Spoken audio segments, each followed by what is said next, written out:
Welcome back, everybody, to another fantastic episode of the Red Wagon Inn. How is everybody doing tonight? And if you're not doing great, I hope you have a better night after we do some streaming.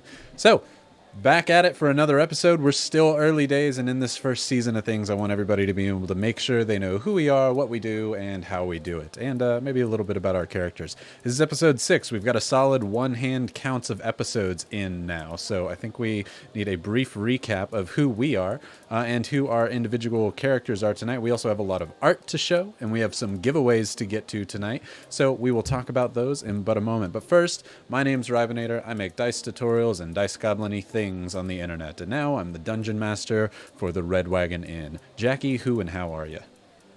Hello, I'm doing fine. Thanks, Ryan. Reporting live from LA.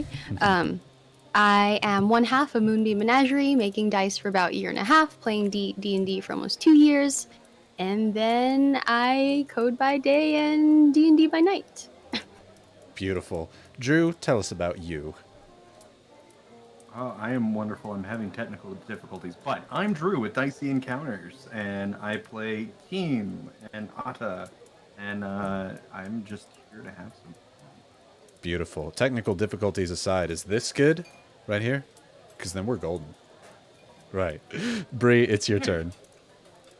Me, hi, I'm Bree. I play Summer, and I am the social media manager at Level Up Dice, and I am also the hands behind Fortune Favors. Beautiful. And Alex, who are you?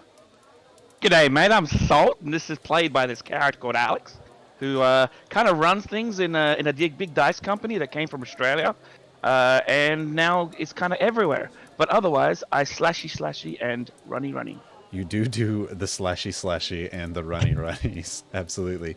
Drew, people in chat are saying if you could be louder, but it could be a technical difficulties thing, so we'll just make that happen. Right. We have a fun set of things to go tonight. First off, I want to show off some art that was sent our way from some of the previous sessions.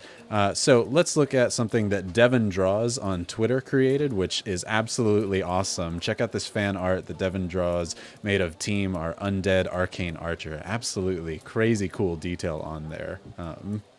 Yeah, it's just so good. The shadowing might be their preferred name. But it just looks good. I love the detail on the teeth specifically. That's so cracked and kind of craggly. Love it. A few other ones that I want to show off here by our official artist, which is Safi-chan, as she drew a few different things. One of them was a scene from last weekend when our guest, Gil Ramirez, who is the dice maker for Critical Role, was on, where his character and our two rat folk, Summer and Salt, were working on a trapped version of a lock that would blow up in people's faces. And I love that he said that the character looks like him, so now Gil just has straight up fan art of him working with rat folk. Right. We also have two other pieces of art because in last session, Team became one of the greatest cooks in all the land. And so I think he deserved some art from Safi-chan on the Kiss the Cook and #1 chef art from himself there. And they are absolutely amazing. I love the Kiss the Chef one. Oh, man. Absolutely killer. You definitely need a Kiss the Chef one, but instead of a lip, you need to just actually get Team doing a little face right there. Yes. Or doing a... Fantastic. And last one, I didn't get to upload these until just now, so I'm going to throw them in one at a time so that we can take a look at them. Heavenly Aristocratic did a lot of art of all the different characters, so I'm going to throw them up there, and you call them out when it's art of your specific character, because I just had to grab them. I wonder who this is. Wait for the delay. Oh, yeah, that's the delay. Yeah, that's right. This is a knife. We got art of Salt. We also have a couple different arts here. I have to delete them as they come on, so please bear with me. As I said, I wonder who this be. Oh, yeah, there's going to be the delay every single time. I don't know. Is it me? Yeah. Yeah, because y'all are looking at the Twitch side. Y'all That's don't a see rat with a bat. Oh, that is yeah. a rat with a bat. And then we have Summer here with our license to clown. Clan license. Why can't I say clown? Clan license. Clown license. Fantastic Down job. under we say clown. Clown. And then we also have art from Heavenly for Drew's character, specifically being rattled.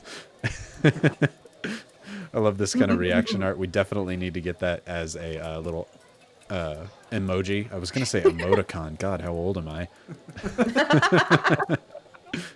Emoji. As well the as, youngest of us. Yeah, I'm so old. And cute little cat version here of Xenia with her Aw. porridge. That one's adorable, and I love that one so much. So much. Fantastic job with Rude. all the art, Heavenly Aristocratic. You absolutely nailed it this week. So, we have 2 other bits of things to cover. First of which is our giveaways. Do we have an order for the giveaways, Brie? We do. So the first one that we have up is going to be a team. I always say your name wrong. I want to like pronounce the H. You can say my name however you please. Team. A team set, which is just gosh darn stunning. So that Damn is going right to be it our is. first. They are both brought to us by the wonderful Drew today. And then our second one, are we going to have a little look now or a bit later, Ryan? Oh, I've been showing them up there. Let's show it Oh, now. sweet. Is Space Jelly. Space jelly. Aptly Yum. named for all the dice goblins who like to eat things. Mm-hmm. This will go great on any PB and space jelly sandwich. Absolutely. Oh. Please don't eat them. Please don't eat Yeah, so I'm we'll not be an kicking- LLC. We'll be kicking those off very shortly. Fantastic. So make sure everybody is tuned in and ready for those giveaways, because we can basically say Drew sponsored this episode with those giveaways. So thank you, Drew, for the sponsor. Wow. Right, fantastic. Before we get started, what we like to do here is roll to see who gives the recap. Now, for something a little bit different, since there were 5 episodes previously, whoever rolls this time, I want a brief 1 to 2 minute recap of the last 5 episodes. Give me the elevator speech. What's happened so far in the campaign? You want to get these inspirations, you got to earn them. I'm going to roll with you, though. Ooh. Ooh. All right, everybody roll your d20s. Oh, I think it's your turn. I think it's your turn, Ryan. it Yeah, might just actually right be. for sure. I rolled low. Unless Bree rolled low. Bree, what you got? I got a 6. I got a 5. Jackie? Got a 6 too. 19. 19. Drew got a 6. Yeah. I got myself a 3. So maybe I should not have imposed. We'll do that next week, guys. Don't even worry about it Thank this you, time. God of chat. Thank you, God of chat. Right. So let me recap what has happened so far at the Red Wagon Inn. To start us off, Xenia and team were at a gladiatorial arena where they saw the Acro Rat brother and sister performing in front of the crowd before the Great Games. While they were there, they saw the champion of the arena fight with his magical golden spear, which caught their eye. So they decided to ask the 2 rats doing all these feats of amazing acrobatics if they could help them get a better look at that spear. And by better look, what it turned out to be was those Acro Rats ran away from the circus and helped them steal the spear from that champion of the sands in his own mini gladiatorial games. Being that they stole probably one of the most recognizable weapons on the face of Asterion, my homebrew world, they had to book it out of town. They then met up with 2 people, Erikai and Rarbert, who are dragonborn paladins and clerics of Chat, the god of whispers and chatter, which is all of you. And they hightailed it out of town. As they were hightailing it out of town, they were attacked by a literal god. Their caravan was tipped over. They were just kind of afterthoughts in this. And so they were buried in the sand, but once the sand cleared, they found a pyramid. In the pyramid, oh, I'm going fast now. In the pyramid, they went down to the bottom, found all sorts of different treasures and whatnot, but mostly they found 2 tieflings who were totally nice people and not rude at all. They helped the tieflings get out of the pyramid through large bits of blood that were raining down upon them, and once they got out of the pyramid, they were betrayed by said tieflings, because that's what happens when you trust people. Afterwards, Erikai, actually before that, Erikai died. Sorry about that. Chat made it happen, not me. Rarbert is still with the group. You all have made your way to Ashburn, which is out of the desert, and now into the country of Elfinvale, ruled by the woodland elves. In Ashburn, you currently have helped out Slip, who was Gil Ramirez's character, Lockmaker, by finding those who have been committing a series of break-ins around the town and sullying his good name of his locks. So you have since dispatched of these enemies after they captured Rarbert through his good-natured deed of wanting to try and help somebody. They took advantage of that and tied him up into the room. sound like a decent enough explanation of a 5, or do I get a GFY for missing something vitally important? Well, there no, wasn't any man. one really vital thing that Jackie missed last week in hers, and Oh. you gave her a GFY. That's fair. Yeah. I didn't give you a GFY. I just didn't give the inspiration. Didn't get inspiration. Oh, that's How right. could you forget the boss cliff? I didn't. Yep. Fair enough. That's my fault. I didn't give her the Oh, inspiration. sorry, Jackie. That wasn't on you. That was on Ryan. Fair enough. Already Fair enough. poo-pooed us. Actually, I like a challenge. I'll take a GFY. I'm sitting at 2 GFY points right now. I'm a little cocky tonight. So, for those of you who don't know, a GFY is a go fuck yourself point, and it's the opposite of an inspiration. At any point tonight, chat, you can tell me, I don't like your roll, Dungeon Master, re-roll that one, and we'll play it out differently. So, remember those, because I have 2 GFYs. Right. We good to go? Almost. 2 things. Yes. You also forgot better porridge. I did.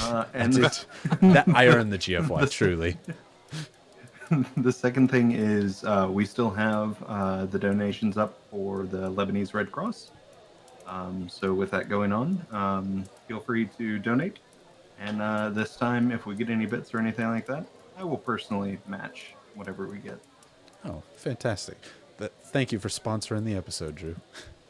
in that Many manner. respects. Much appreciated, Drew. Right. That's what I got. I think we're all caught up and ready to go if you all are. Let's do some D&D. Fantastic. Let's play some Dungeons and the Dragons. Everybody grab a drink, pull up a chair, and hang out with us at the Red Wagon Inn. Right. Whence last we left, it was maybe about 3 o'clock in the afternoon. Kind of a breezy day, not many clouds in the sky. You had just traveled through the desert and made it there that morning. You haven't even slept for the night before you helped Slip attack and stop these people who were committing a series of break-ins in the town. We left off, you are all at the Black Birch Inn on the 3rd floor. There are now bodies all around you from all of the bandits whom you just recently killed. Robert is now no longer tied up. Hold on, pause. I just saw. Yeah. Do you see the same thing that I'm seeing Yep. with Rybomom? Yep. Thank you. My mom watches these streams because she's the most supportive person in the entire world. Love you, Mom. And she's entered the giveaway too. So, Drew, you may be giving dice away to my mom. Oh, Got you. God, my mom. Rybomom. Hi, Mom. I'm on TV. We love you, Fantastic. Rabbit Mom. We love Is Rybomom. Susie watching too? Yeah, is she? I believe she is. Hey, Oh, Suze. How you doing, girlfriend? we have an undead mom now too. Right. Sorry, I paused that because I had to say hi. Right. So there are bodies all around you, as I was saying. Bodies all around. Robert's no longer tied up. Slip recently just drop kicked his friend out the window, which broke the window as his friend fell 3 stories down to his death off the ground. As Robert picked him up and said, "That was awesome.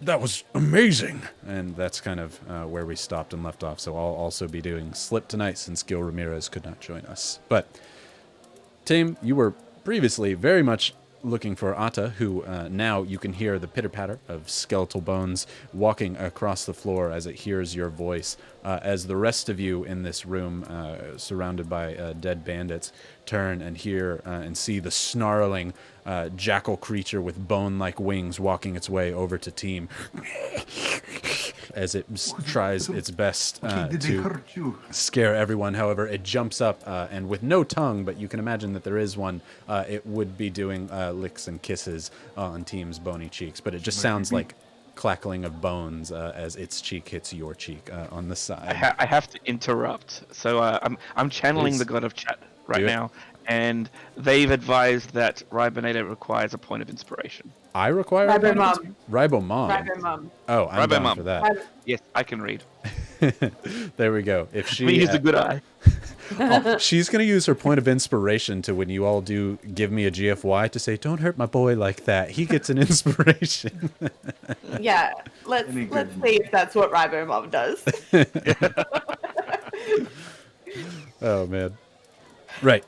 Yes, Atta comes over and kisses your cheek, but again, it sounds like bones clacking against bones. As all four of you are currently in the other room, where Robert and Slip are off to the other side, where you heard the loud crash. What are we doing? I am loving my sweet baby boy. I believe we have a guy tied up, don't we? Click, click, click, click, click. Yes, you do. The crossbowman who was attacking you, Salt, which you probably are not a particular fan of, as he kept trying to attack you even while down.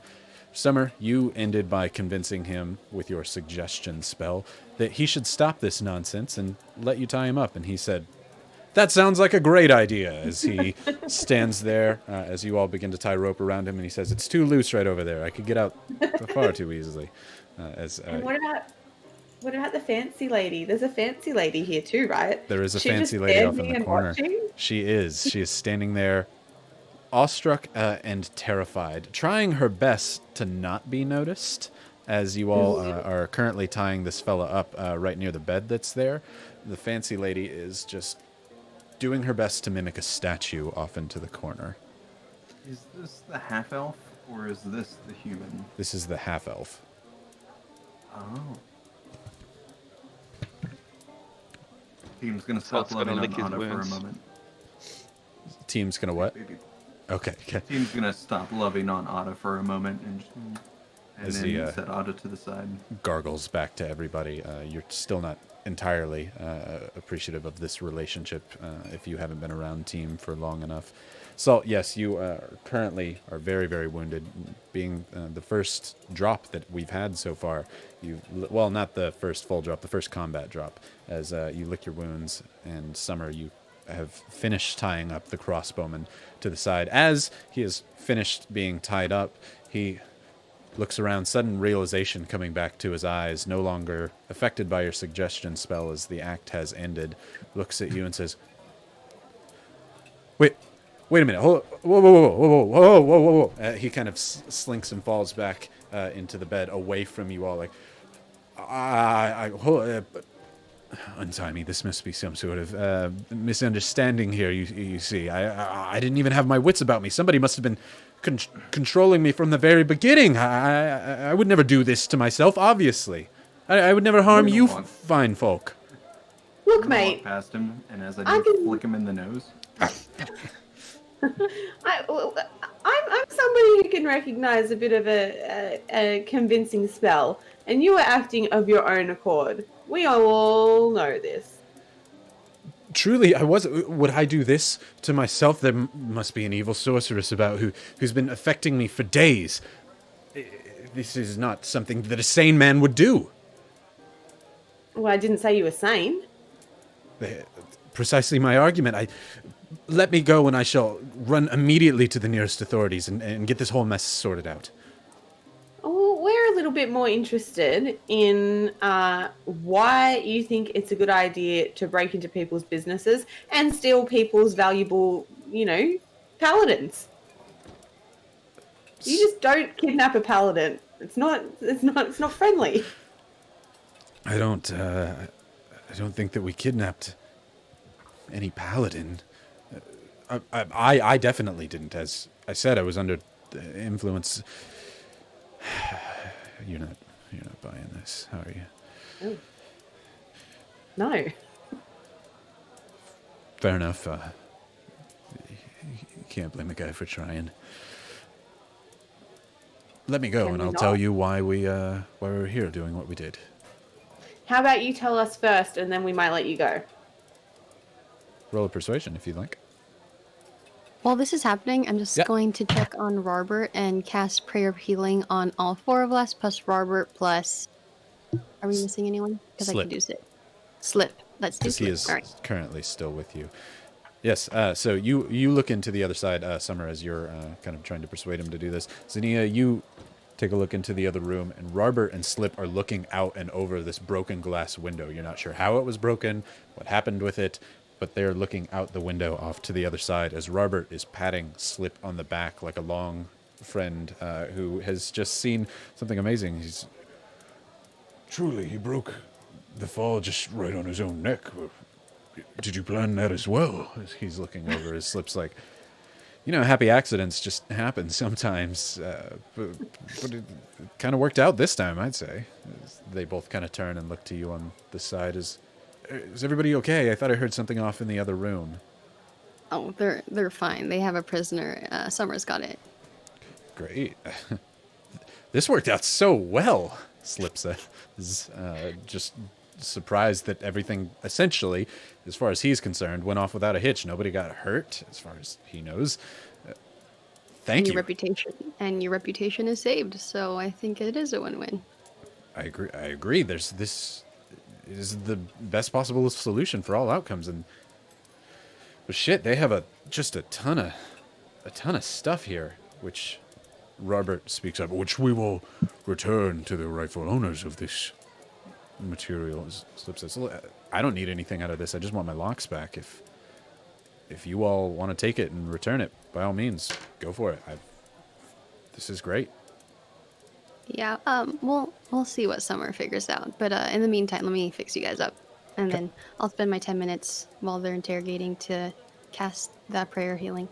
Fantastic. As you're doing this, this is kind of happening in parallel with Summer as you're trying to persuade him. What'd you roll on your persuasion, Summer? 18. 18? Well. Fine. You promise you'll let me go afterwards? Sure. Right. This town is... The proper term... Well, I don't know if you're savory folk or not, but the proper term is full of idiots. And none of them... They lock their doors with the simplest of lie. You could break it off with a hammer, easily. That's... All it takes is a mighty hammer blow, and we had many a folk with hammer with us. We came strolling through the town just wanting to make our way out to the Scorch. We were just going to fight in the arenas for a while, but this was just easier money. You can understand why we might have stopped. They're not using it. It's just farmers and people that build houses here. They don't hardly leave the town. Besides the guild, there's nothing to do here and no one to care for these people. We weren't harming anybody of importance. So you just decided to start robbing people? There's no, other ulterior motive? You just wanted stuff? That's it. It's the life of bandits stuff. That's what you get, Sometimes things are a little bit more surface level than they seem, my lady. I mean, that's fair. I get it. Sometimes you gotta do what you gotta do. What I don't get is why you would go ahead and snatch up a paladin and a cute little bony boy. Now, it doesn't sit right with me. Well, you see, first off, that thing is rabid. He points both hands over to Atta, which snarls back at him. And you can just hear the bones clatter. Team, you understand Atta to look back and say, "Hey, man, I think you're rabid if that matters to you." And kind of looks very offended back at him. That thing is rabid. You're very right, Atta. You're very right. Jesus. Keep it away from me. But the paladin was just... He just came in. It was collateral damage. We're going to let him go later at some point. Well, what about, the whole stabbing of my brother? He was pretty much almost dead right there for a second. No, sis, I was dead. And now I'm not. Sorry. We have sorry. to pause because, the whole Rybo family is here. Rybo Dad is in the house. Hey, Dad, how's it going? Yeah, your family's so supportive. I know. I know. Nice. Everybody always is like, 108 of the 109 viewers are Yeah. all Ryan's. All Rybo related. I got all my cousins Rybo in, everything. V Mishi, that's just Rybo Mishi. Yeah, just change their name later. Thanks, Mom. Thanks, Dad, for joining.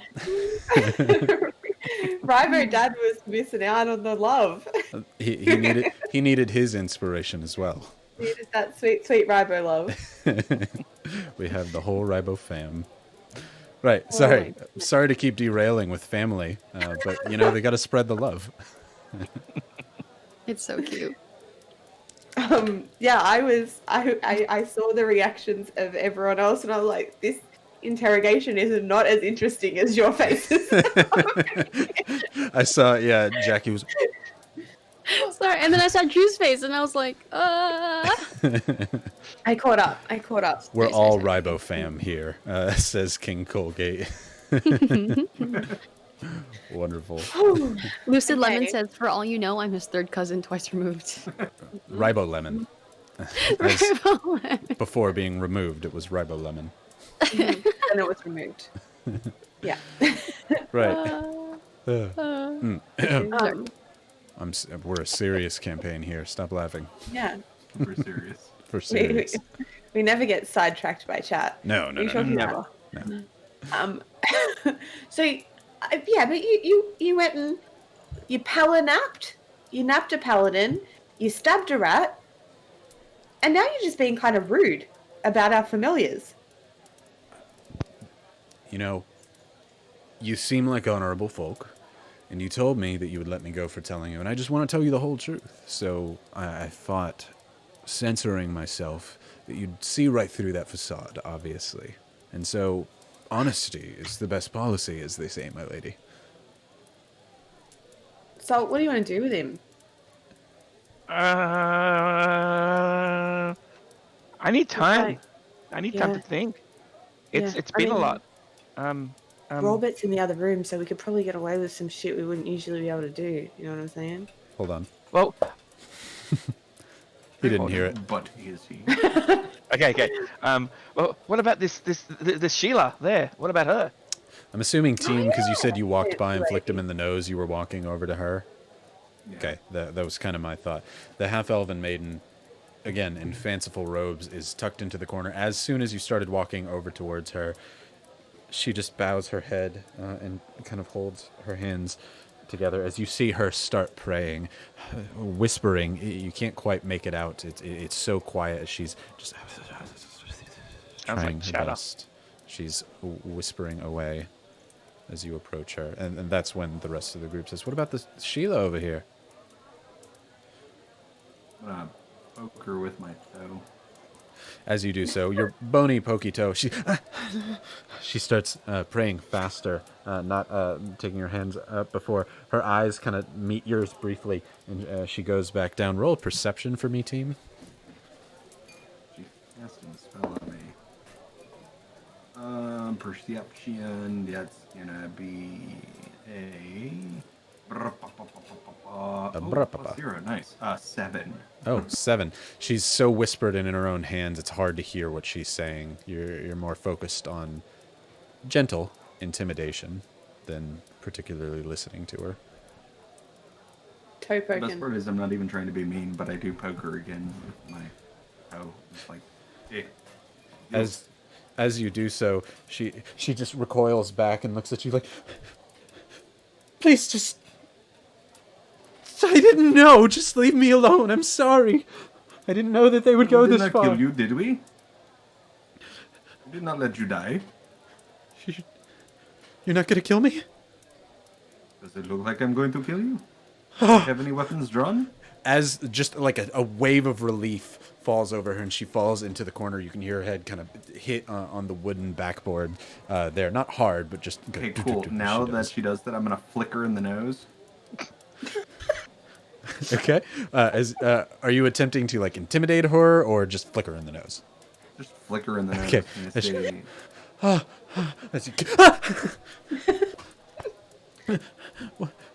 As the bandit looks over, he's like, "Yeah, he did that to me too. I'm not sure what his deal is." Salt lifts up his hand and just goes, "Ah." Just tries to flick a few times with his finger. Oh, I thought you were saying like you go over and flick her too. Right. So she starts doing you start doing the flicking motion. She's, I'm free to go then. I will. I I'll did not say leave. that either. Right. I think we should probably have a little powwow, right? Maybe like Robert's meant to be our moral compass, and he was the one that did get pally napped. Why don't we have a little? Well, let's have a little group discussion. Hey, why don't you sit down, fancy lady? At about that, as you're speaking aloud, very Scooby-Doo. Robert's head leans in through the other doorway that is literally a blown hole in the wall between two inn rooms. As Robert kind of looks in and says, I'm sorry, did somebody say my name? I thought I heard my name in passing. Yeah, I mean, you seem to be our kind of moral compass, I guess, Robert. Yes. Do Right. we just stab these guys, or... Stab them. They didn't mean no harm. Well, Salt was pretty dead for a while, right there. I was like really dead, Robert. Yeah. You know what happens when you die? 7 lives. I would assume once Robert looks at Salt, like Salt's still covered in like blood. Yeah, his concern changes greatly. Xenia, come here. As he calls for you from the other room, you and Slip. As you walk in, you're still focusing on your spell, but Robert basically points out to you, like, I'm unharmed. Help Salt if need be. Over me. I'm muttering under my breath, trying to still focus on the 10 minutes it takes to finish Prayer of Healing, and I just nod. Robert does, as you all point out that Salt is beat up a little bit, as Robert runs over to the tied-up man on the bed, and the tied-up man kind of holds his hands together and says, your friends made a deal, and before he can get out the deal, Robert clocks him once on the face. As you can see, it's a tooth that is not a baby tooth, but is a very gray, old, dead tooth, falls out of the bandit on the side of the bed as he's... as Robert holds his fist back as he looks over at Team and points over at the woman there on the side. He says, was she a part of this? Yes, she was a part of it. However, before you smack her in the face, I don't think she was as involved. I think the best option for her, I cannot say much for him, but the best option for her is to bring her to the authorities. This other one, you can wail on him all day. As soon as you give him permission, yeah, another shot goes right into the bandit. As you see yet another tooth kind of go flying. He's now thoroughly bleeding out the mouth. He looks like he went toe-to-toe with the wrong people. As the Black Dragonborn hard scales, it literally looks like he got punched twice by the rock there. As this male comes back up one more time, he's like, stop it! Stop it, you brutes! Your friends made a deal for my safety! Oh, I mean, to be fair, we didn't say that we would let you go without being punched a few times. At that, yeah, Robert takes the cue and one more time into this one. As this time square on the nose, very bop, just a quick little one. As blood coming profusely out of his nose, he just falls straight back on the bed. You can see it pouring off the side and onto the blankets there. Regardless of how much health this guy has, he's hanging on to consciousness at this point. You can, as he tries to breathe, you can hear the liquid coming out of his mouth as he's just trying to...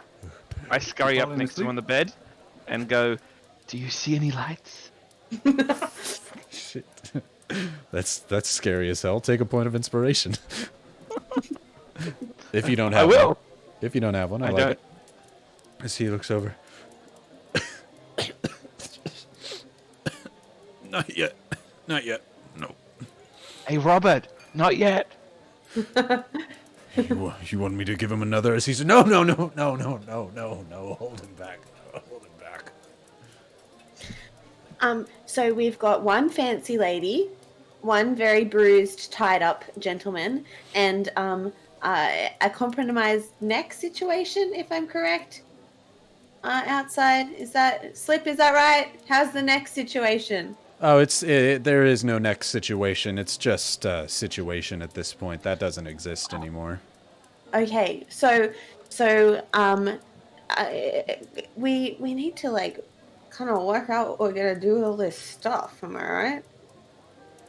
That's a good call. Like I said, I don't want anything of it. I just wanted my reputation restored. I would prefer that he and she leave town. That's preference, or at least, yeah, we need to turn them in. Yeah, because they were saying that you could just take any old regular hammer to these locks and just crack them right open. That seems like you might need to go back to the drawing board there, Slip.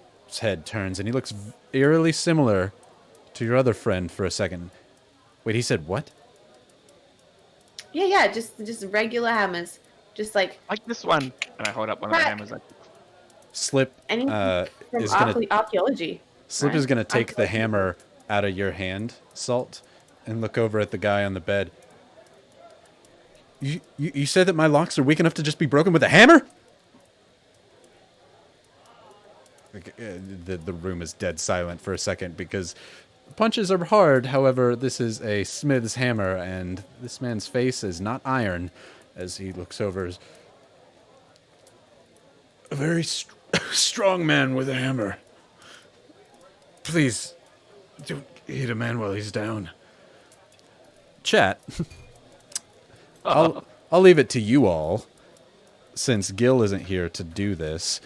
Is Slip vengeful enough from the last time? Do you think Slip is vengeful enough to hit him pretty hard on the face there? Yeah, Death. Damn. Hit him. Hit him. I heard hit a man while when he's he's down. down. Hit him. Bonk, bonk. oh, This is unanimous. this is why okay. you never piss Rip off and the god tear. of chat. Go Go for the knee. Go for neat. I'm seeing This is kneecap. why this is why this is a mature stream. It's because of the Kill sheer him. violence. End him. He should die. Break the Right. legs. Break the legs it is, as he looks over at him and says, does it take a very strong man to do this? As he slams down on his right knee, the man. Let's see. Yeah. Let's see. One of the kneecaps you can see. It's not supposed to be on the side of the knee like that. That's. You hear a loud crack and what sounds like wood snapping a large board over somebody's knee as this man screams out, and his screams are no longer muffled and they're more active, torture-esque screams as he's being hit with the hammer there. With that, let's see. That is Xenia and... No, just Xenia, actually.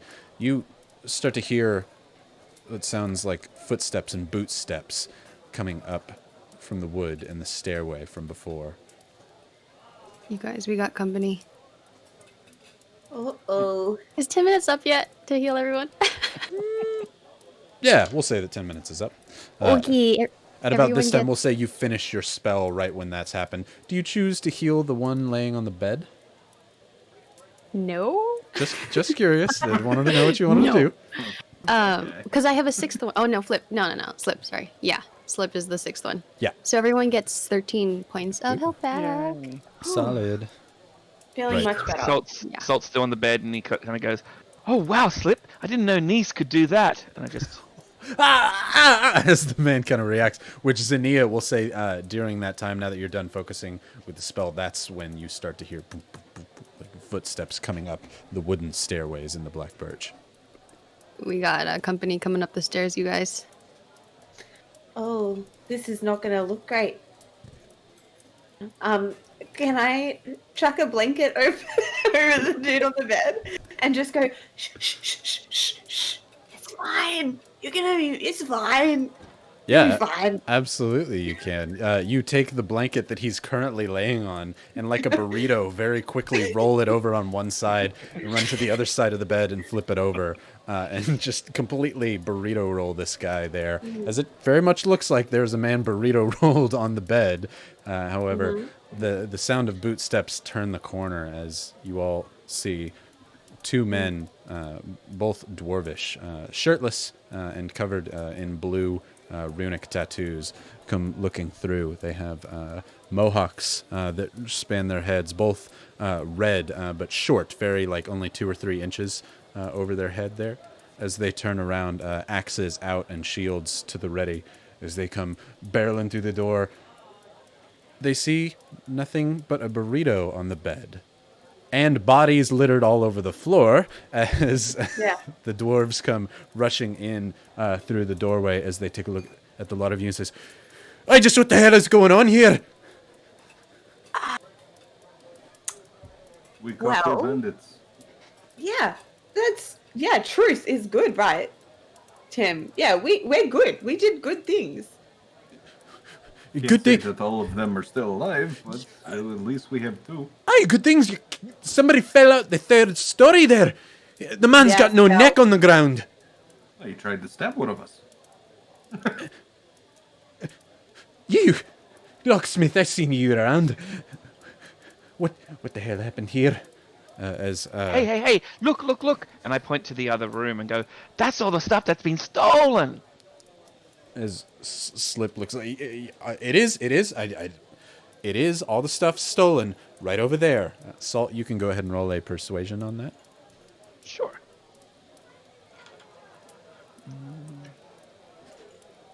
Ugh, I'm not persuasive today. That's a 4. 4, unless somebody wants to try and help him out somehow. I'll help by looking over and saying, I guess this is what we get for trying to help out the city. What thanks? Salt, yeah, you can have advantage on that. That's a good way to do it. All right. It's a very team answer. Oh, that dice is off the Grumpy table old man. and gone. We'll find you later. Okay, that went from 4 to 5.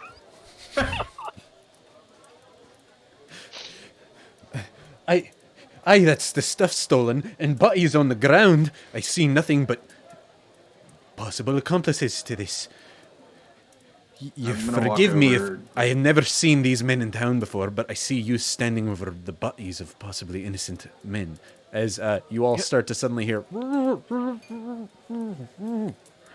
As You haven't seen your walking blacksmith over before? to the fancy lady and grabbing her by the scruff of the neck and bringing her over. Go ahead, tell them. She looks back at you all. Don't make me flick you in the nose. So, she was asking chat for guidance as she appears to pray to the god of whispers. She was asking what she should do, how she should get out of this possible fate. Chat, would she be truthful and try and come clean, or would she absolutely betray these people that have attacked her accomplices at the scene of the crime and the bodies? I'll let you all decide. I'm always happy to do that. The truth will set you free, Babodalgay. My mom says truth, so, I mean... Mama didn't raise me a liar. Unless she wants to lose a kneecap. That's the best argument I've seen so far. Right. It seems pretty unanimous. She...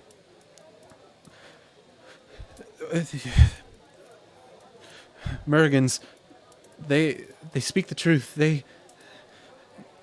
There's bandits here. They have one tied up there in the bed sheets. They came in and the bandits took their dragonborn friend, tied him up in their cat thing there. They tied both of them up, and yes, they've been stealing heavily from the town, and they forced me to help them under threat of death.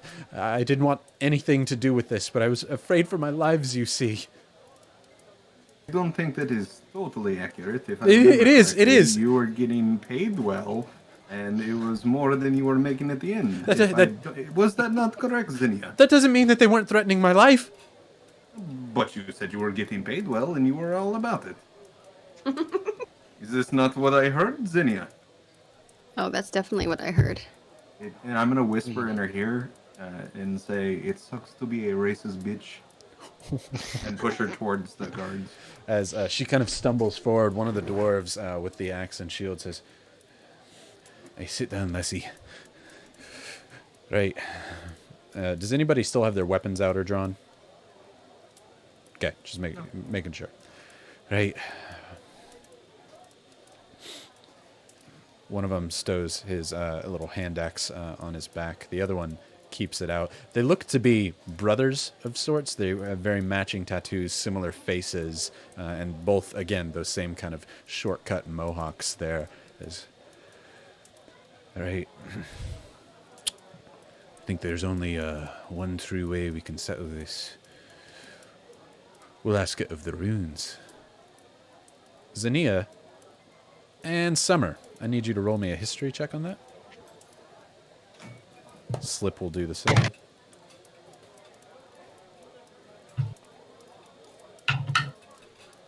12. I know about history. 18. 18. Yeah.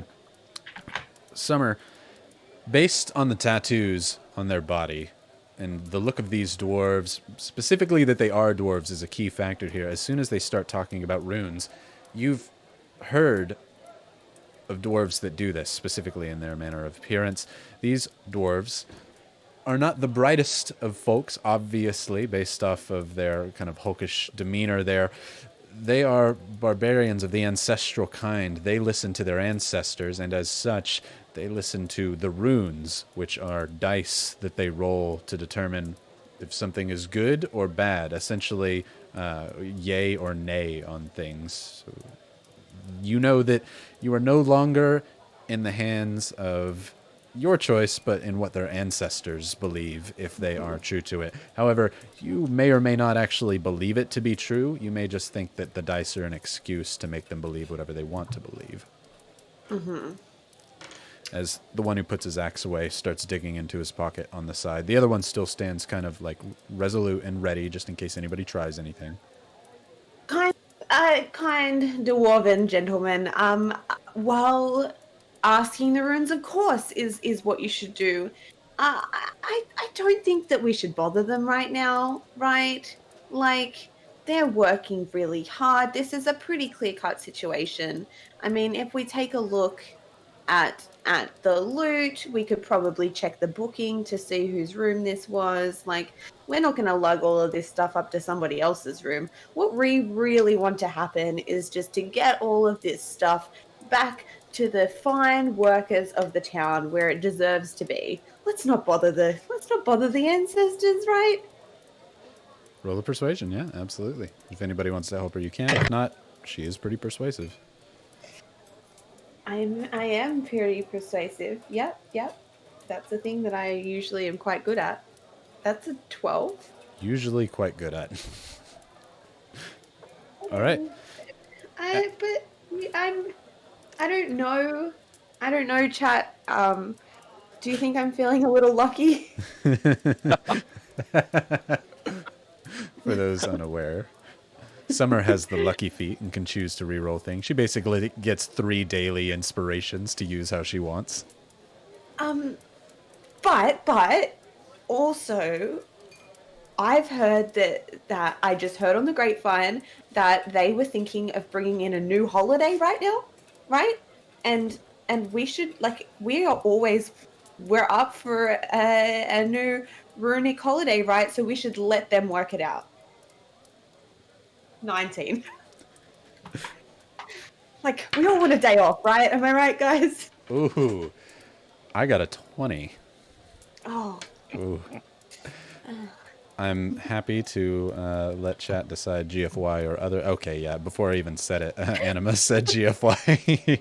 I'm happy to let chat decide. Otherwise, we'll play it out as it is. You don't necessarily know that it's a bad thing either way. Leave that up to everybody. Okay, yeah, it's GFY. All right, I'll reroll that. I'm getting rid of one of my GFY. Oh, and that's a 2. That is a better outcome for you all. I was waiting for the 20.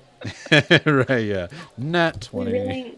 We gotta let them. We really gotta let them work it out, don't we? Because, like, Hey, hold new on. holiday. Am I right? Hold on. He smacks his brother on the chest. It is a loud thud. These are all muscly dwarves here. Did you forget the calendar? What day is it? It's Rune Day. Rune Day. I thought that was in the fall. It's the summer. It's new. They're workshopping having it twice a year. The shamans are workshopping having the good lords. Oh my Blessed god. be. Blessed be to the ancestors. Yeah, you're right, lassie. Oh my gosh, I didn't get a gift from my grandmother. Oh my lord. Oh, my father will tan my hide. All right, we're far too busy for this. You're right. She seems to speak the truth. I'll let the guards decide otherwise on how much truth she sounds that she be speaking. I don't quite buy it myself, but Slip, you're right, honorable man. Slip looks at you all and kind of gives you a look, but you're right, honorable man. You've done no wrong in this town so far. I trust your judgment as well. I'm sorry for doubting you. Please. It seems that you have the situation handled. Can you please take these 2 dastards and get them to the brig?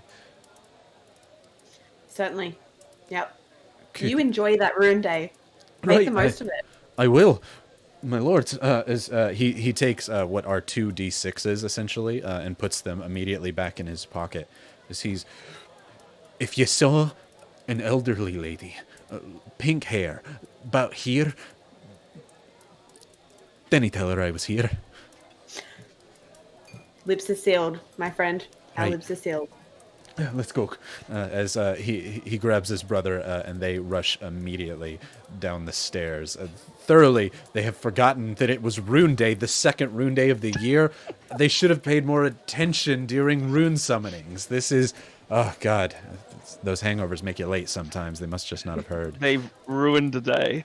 Ruined the day. Oh, As they you gotta go, keep up with that. God, I didn't even Poetry catch meetings, that. Oh, right? I want to give you a GFY, but I'm not going to. It was a good one. As the 2 dwarves, you hear those same heavy boot steps go rushing down the stairs. You can hear off in the distance what sounds like whispers at this point, but they're very much yelling, just like they were in the room with you. They're very loud dwarves, but you can hear it coming from the stairs down the hallway. You hear them say, "Ay, no, whatever, it's just bandits. We gotta go for Rune Day. Get out of the way." As they're rushing off to go get gifts for the grandmothers. The half-elven woman looks over at you, Summer, stunned. Rune Day? Yeah. Do you celebrate? You can take a point. That was good. Quick wit. You do now. I do now, I guess. It's more of a dwarvish holiday, but just I did speak the truth. They did punish me under threat of death, though. Yes, I got paid, and I shouldn't have been so ready to accept that. I should have reported them, but I did speak the truth to you all. We could probably alleviate that pressure of that dirty money from you, and then maybe we could just let you go on your way with a few nose flicks. I've been practicing. She looks over at you and your rat fingers. She looks over at Team, who still kind of got her by the scruff on the back of her fancy dress, and up at Xenia and Robert after Robert's still got a little bit of blood on his knuckles that he's currently wiping off with a cloth, bits of the bed sheet off the side and leaving it there. That sounds like a fantastic idea. She leans her nose out as if to present it for flicking. Don't do that again. I sort of skip up to her and jump up and little nose flick.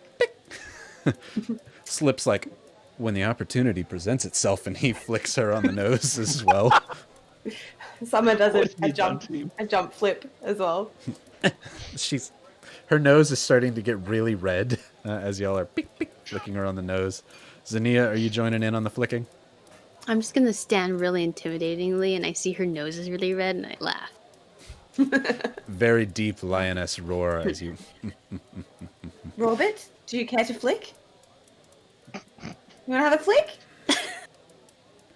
He looks over at her and gets right in her face. Xenia, you and Robert are basically like both 6 inches from her face, very intimidating. Also, somebody said Rybo's sister, might as well get the whole family on.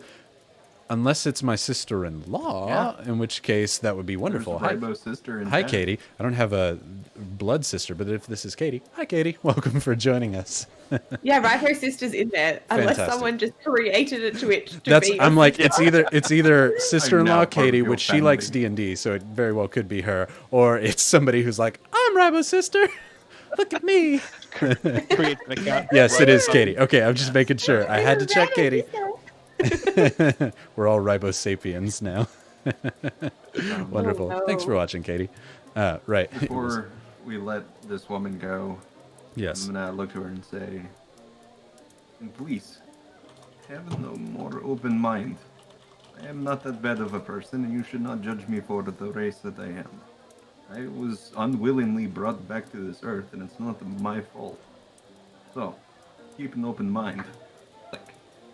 Like, As you basically have to move your hand in between Robert and Xenia's faces right up against hers to get your hand in there for a flick, but it's a heavy one. It's one of those when you're like trying to flick a bug off a table really hard to get it away. It's a as you flick her, she's I'm sorry, obviously I was mistaken. It is my fault. Are we done with the flicking? Robert gets right up in her face and says, I came here to protect you, and you lied to me, and you even worship the same god that I do. How dare you? Shame on you. Let the gossip on the wind flow and know that you are a liar. as Robert steps back as she... I'm sorry. I'll go then. Hey, lady. Yeah. About that money? It's all there. It's on the pile. What do you want from me? Oh, that's your money? Yes? Inside. Yeah, roll an insight. I also am going to investigate to see a pouch on her as well. Okay. Roll an investigation for you. 19. Anybody else can insight on that as well. This is, not talking directly 18. to Summer. 22. 22. Team. It doesn't matter. Okay, sounds good. That's what I figured. Summer, Xenia, absolutely she's lying. As soon as she says that, Salt, instinctually, you hear the word money, you look at the waistline for pouches. You can see she's got a large, fancy robe around her, and there's a tiny bulge right on the hip line, about where coin purses usually sit. Up goes the tail. Yeah. It's called a fine lady. Pay the rat. As your very sharp tail that she saw you skewer people with comes near her, she winces for a second, but you open the side of her robe and pull the coin pouch off to the side. She says, "Silly me, I must have forgotten." In one swell, a swift move, the tail grabs it and then flicks it Summer's way so she can pop it in a hat. It's very how do you do. As you've done this maneuver many times before, as you flick, you just boop, catch it. Penguin comes out very briefly as you put the hat right back on to your head. She's... I'm sorry, I'll go. Very embarrassed and caught out by this. She starts shuffling very quickly towards the door to leave, everybody letting her. Fantastic. She shuffles out. You hear very tiny footsteps going kind of quickly before, as soon as she's out of the door, the footstep stops for a second as there is somebody, shot and pinned to the wall. Before she runs the rest of the way down the hall, then you can hear her glide and long footsteps as she goes down. As you all continue to... I forgot he's still... Is the guy still in the thing? Oh, yeah. Oh, yeah, the he's in there. burrito boy. Oh my god. Sorry. So Actually, I'm not. I have to bring this up quickly. So I believe Bob Odell Gay has gotten like 2 GFYs so far, and I think he deserves a 3rd. Does he? Oh, no. Will the woman change her ways? No one knows. NOS. 3. 3. For Bottle you've got 3. If I ever make you roll. Fantastic. Oh, dear. While they're going over to look at this guy, I would actually like to take a look at the fancily dressed guy that had the sharp sword. Yeah, And absolutely. take a gander at his sword. You look over at what is very much a pirate-style sword, where it's a cutlass with kind of a notch out of the tip on there. It is well made, and it appears to be incredibly sharp and shining and sheening. It's slashed and connected a few times, but blood doesn't appear to be staining it. It runs off very quickly, almost as if water repellent on this blade on its own. Yes, very much that, with the cut on the end of it. Why did I not think that you had that thing ready to go? Of course, Drew has that in his house. Just ready. I need to break out my Mall Ninja swords, too. Right. What, you said it was a katana? What? I definitely don't have Illidan's Warglaves from World of Warcraft off in the corner of my room over there. Don't have that at all.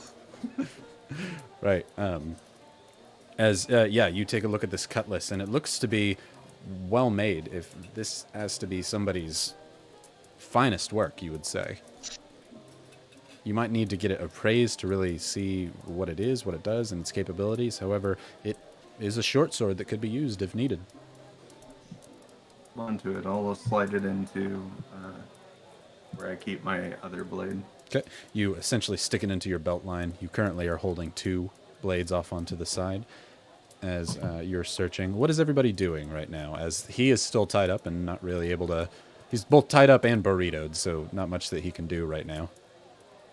I'll help team out with the searching because I like searching. Okay. Sounds good. Are you searching bodies or searching the table? No bodies for sure because I can get special investigation on bodies. Search the bodies on the floor. Yeah, absolutely. Investigation at advantage.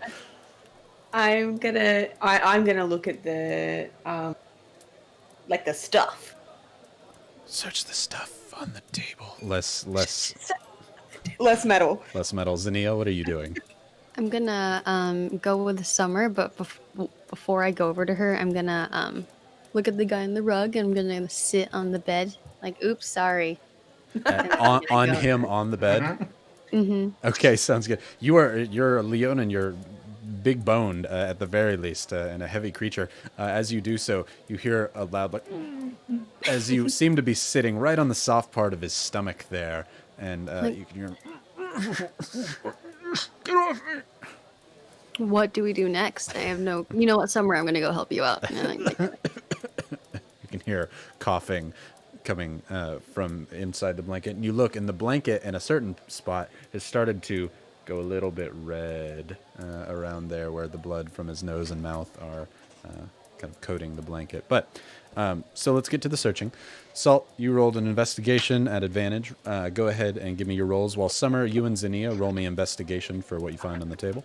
I rolled a 1 and a 7, so that's 3 and 9. Oh man, solid rolls from the vet. I'm changing dice. You are hurt. You are thoroughly focused on your wounds. Luckily, Xenia basically healed you to full there, but still not your favorite night. And so as you kneel down, you hit your knee as you just kind of stand back up. You don't really want to kneel down right now. Looking through the bodies, you don't find much. They have a few things on them, hard jerky, a few bits of hardtack. Most of their weapons were kind of scuffed up and already kind of shitty, really, before the fight even began. So you don't find them to be particularly valuable. They definitely were working with what they had, trying to move their way on up. Also, somebody said my biggest weaknesses. Yes, I think Katie revealed that I am in fact terrified of frogs. Probably greatest fear. Just not a fan of them. They're dumb and unpredictable. Anyway, Summer, Xenia, what were your investigation rolls? You will never see Frogkin in my games. Wow. 21. 21. 19 minus 1, so 18. 18. The only good frog is a Bulbasaur. Right. So with the 18 and the 21, Summer, you start looking through the table, and first thing that catches your mind is you start looking, and bags of gold. Gonna take those as you're picking them up and throwing them into your hat. You take a look at each one briefly to see what the overall haul is here. These guys must have been getting quite a bit of... Geez, sorry, Katie. It's distracting me, throwing out secrets out there. Wow.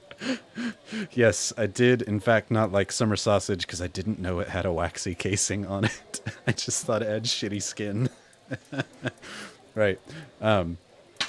You find quite a bit of gold and silver. That's it. 5-minute ban for Katie. Right, just ban her. Do it. Oh, yes. No, she'll come back with a vengeance. You find 130 gold on the table, as well as 45 silver. Holy meatballs. And 16 Are we copper taking this pieces. Summer? We're noting it. 135 gold. 60 silver. 60 silver. Or it was And 45 silver and 16 copper, sorry. okay. I think that's what I said. I have it here. 16 copper.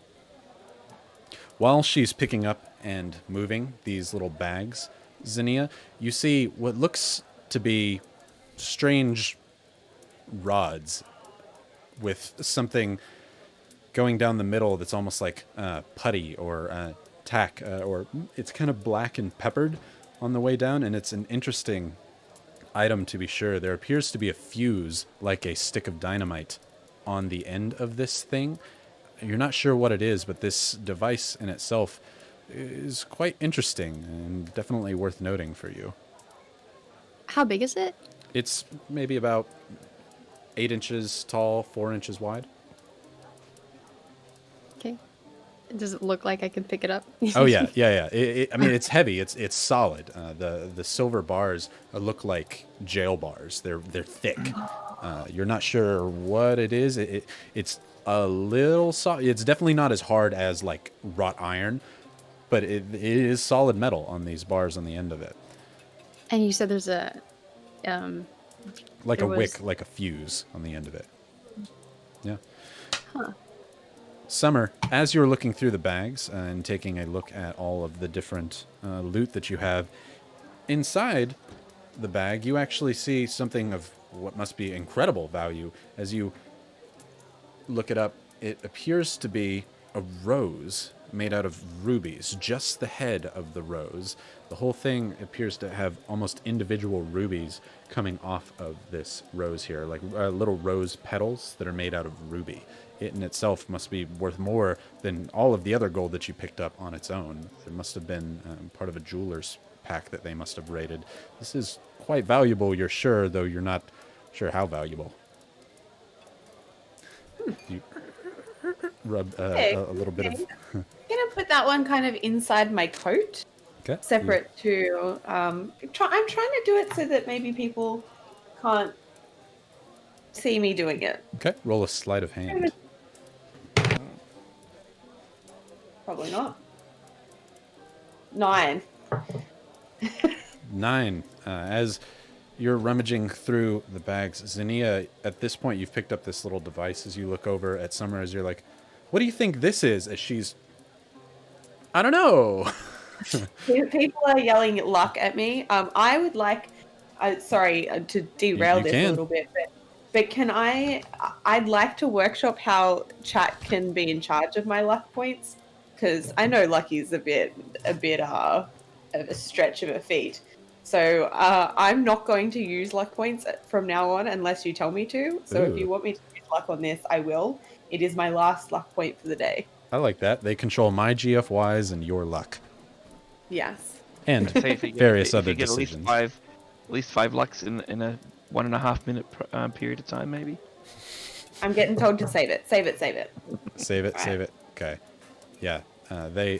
Xenia, you see as she's putting into her jacket, you see a large cluster of rubies in her hand. Those are pretty. I think they go well with your coat. Oh, yeah. Thanks. I was totally gonna show you later. But yeah, like nice, right? I mean, material possessions don't really mean anything to me, so like, I'm not against taking what you want. I'm just saying. Me either, right? Like, what a material thing. Wait, turn around. Oh no. Oh no. Robert's in the other room. Okay. Roll a Team's gonna walk quick by. perception for me, Xenia.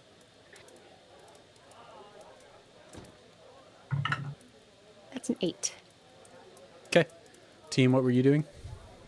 Team's gonna walk by as he's passing by Summer, and he says, "It's okay, you can keep them." And then he's trying to go find Slip. Okay. Slip, you look back. Slip is in the doorway there, looking kind of between both rooms, where Salt and Robert are in the other room with the burrito man and the bodies. As you turn back from the table where you are with the other people, and look, Slip is currently looking at Robert and Salt, but you can see that his ear is kind of cocked over towards Xenia and Summer. Slip, my friend, I need to borrow you just for a moment. Can you follow me? Yeah. And I'm gonna attempt to lead him like down to the second floor. Absolutely. Away from people. By all means, that's all yours to looking over at Robert. Don't Return worry, to you the can have right some too. people. You help us get this. This is fine. You can have some too. But I just need to borrow you just for a moment. Sure, boss. What's up? As he's following you outside and heading towards the staircase. Williams, I just sent you a message. Do what now? I just sent you a message on Discord. Do I see this? Do I I see can- Sleep leaving? Let me pull it up on my phone because I can't pull it up without ruining all of our pictures. Give me 2 seconds. Do I see Slip leaving though? Your passive perception? Yeah, they're not hiding anything. Okay, I'm actually going to chase after Slip as well. Dawn Deviant, that was a stretch, can I just say? I wonder, do you guys have guacamole for that burrito, man? Oh, man. Variety reigns. Oof. Ooh, That was- oof. that Yeah, that's a was big GFY there, friendo. And it's bolded. Yeah, All they bold. got real good about that one. Okay, I saw your message, team. We'll work on that for sure. Right.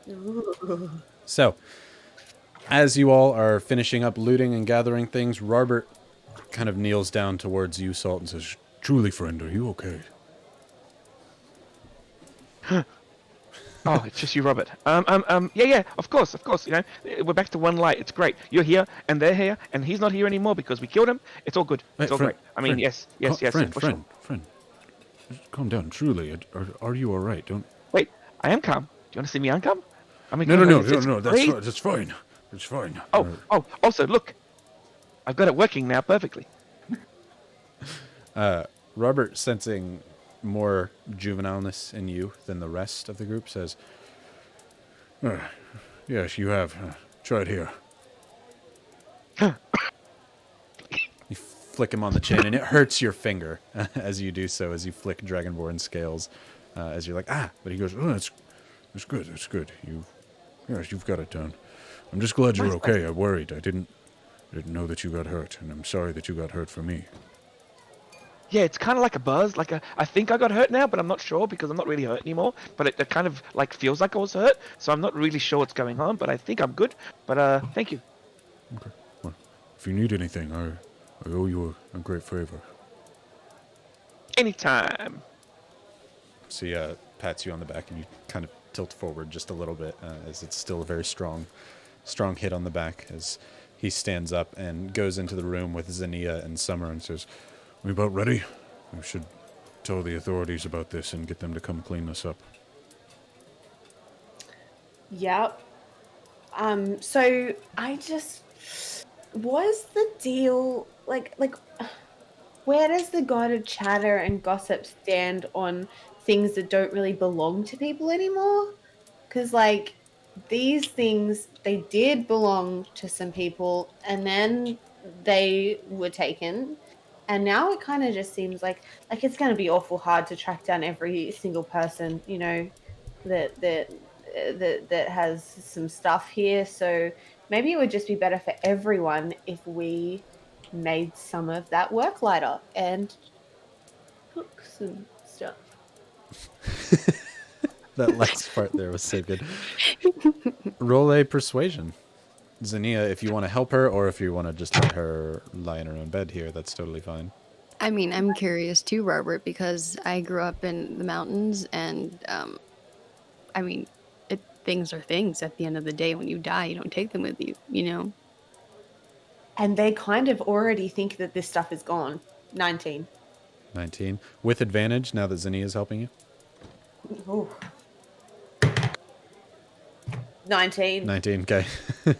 Right?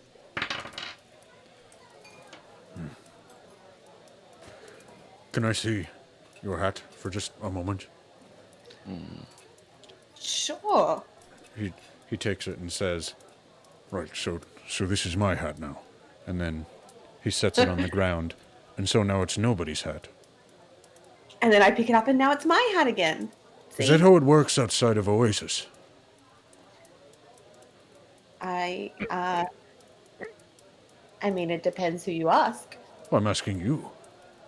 Me, my personal moral compass is that if I'm touching it, it belongs to me, Well, right? Xenia, Robert, have you ever heard the phrase "finders keepers"? I have Yeah. actually. Yes, Weepers. that makes Had sense. it on the window. Oh, It's a phrase for a reason. forgive me, I'm just so stuck in the ways of Oasis. This would be tantamount to theft where I come from, but Obviously, you're more traveler than I am, so I trust you implicitly. It is a grey area. I do understand. Maybe we should pray on it a little. Not my little Robert. Just because, I mean, we want to be truthful for you, but I have to just communicate to you my personal beliefs, Robert, which is that I should own this stuff. That's personally what I believe. I Slip. believe it should be mine. As Gil gave me instructions as well for Slip, Slip comes over and kind of grasps him on the shoulder and says, "Look, man, they took something. These people are already done their grieving.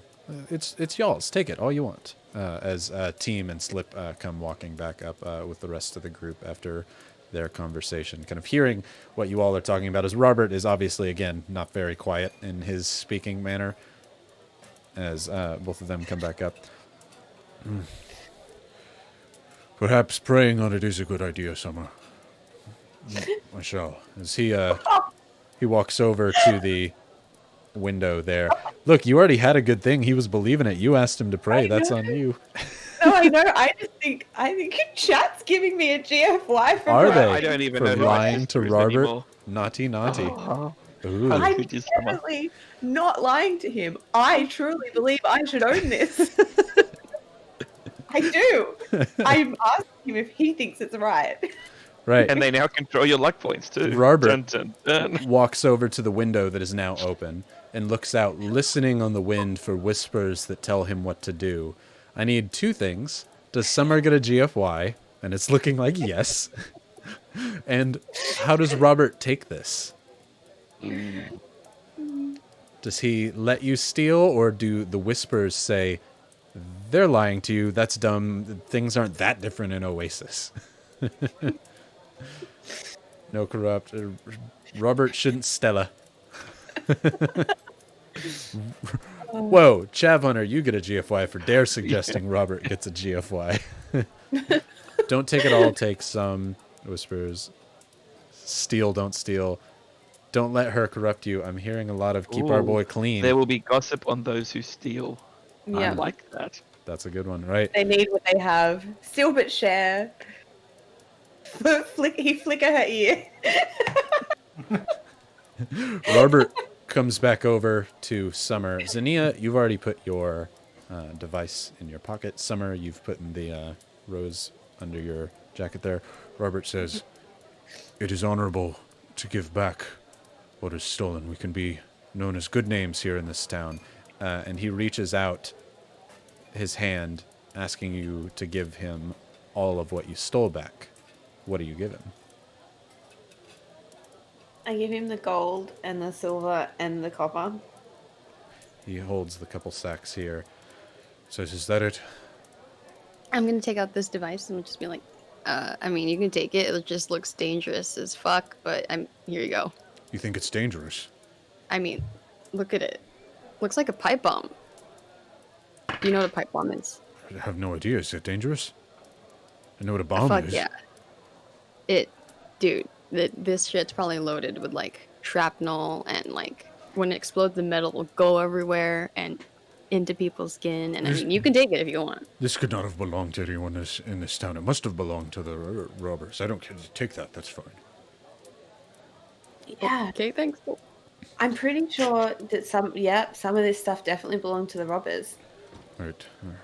He takes all the gold, silver, and copper back, thinking that that was what was on the table, And says, "Let's do right by the town." I'm glad that you are here as my moral compass, Robert. Thank you. Of course. Sometimes we have to make choices. and he's like talking to the group as if in like a PSA, right? Sometimes we have to make choices that we don't all want to do, but it is what the whispers on the wind demand of us, lest we be whispered about as liars and thieves. We don't want to He's not join even their listening. rank. He's not even there. He's just looking at this guy on the bed and just like flicking him to make sure he's still alive. As you hear wriggling back and forth in the blood burrito at this point, as there's quite a lot of red on the blanket itself. Robert then walks over to the room as if ready to leave where Team is, as Slip looks at you, Xenia, and Summer is like, like you had it. He whispers out. And walks over to where everybody is in the same room yet again.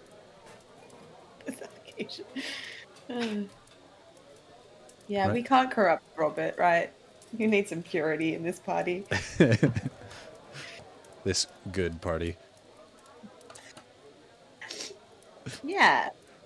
So I walk up to Slip. Like, hey Slip, buddy.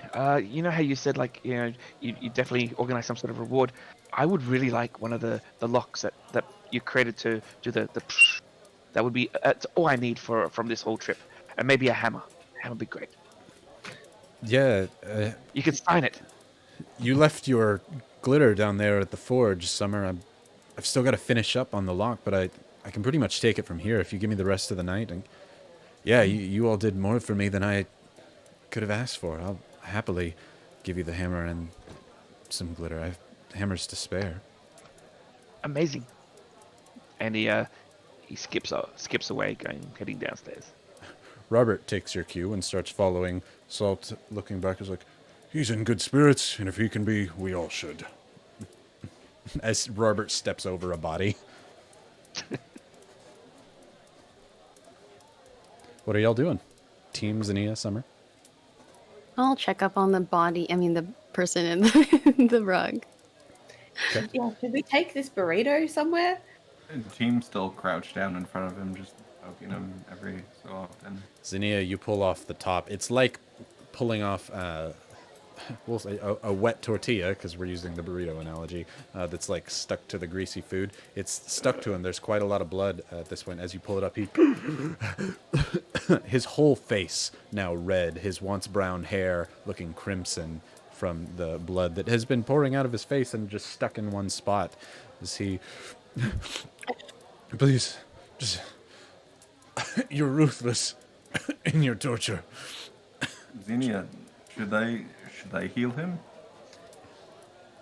I don't think He's he's gonna start taking off bandages. You know Except for what? he's not cleaning them this time. I think he's a Wonderful. fine way to practice your medicine skills. Go right ahead. This is perfect. Whoa. Oh, roll. Jason, look at you go. That's the second time he's gifted. Whoa. gifting. Look at the Yeah. gift and subs. Thank Awesome. you. Yeah. Thanks, Jason. Dude, Thank you you, rock. Jason. I got a sub gift. Ah.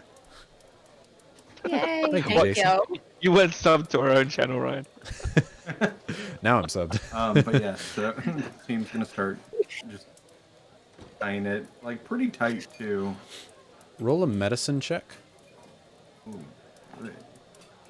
Roll low. Roll low. I have a +0, so this should be fun. It's possible.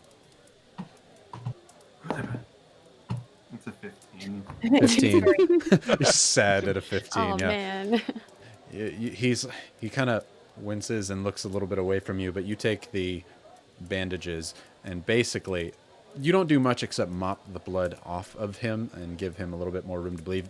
It's kind of clotted in his nose at this point as you put your fingers in front of his nose and just say blow as he you can see like large blood clots as you just throw your bandage on the floor there. As you wipe the rest of it off of him, you reach over and grab Summer's pouch and you pour some of the cactus juice, not enough for the use of it, but the cactus juice on the side, and start wiping it up on his face. You know, cactus juice is not necessarily the best for imbibing. However, putting it on wounds, it kind of has a numbing effect. So you use this with your medicine to stop the flow of bleeding and calm him down a little bit. Are you thirsty, my friend? Hey, good cactus juice. Cactus juice? No, please don't make me drink cactus juice. No. He already knows what it is. We can't pull that over on him. Delicious. Am I right? On the right nights, yeah. As he lays out unburritoed, open-faced burrito on the bed, waiting for your Burrito bowl. judgments. What'd you say? Burrito bowl. Burrito bowl. I'm gonna pick him up and put him over my shoulder.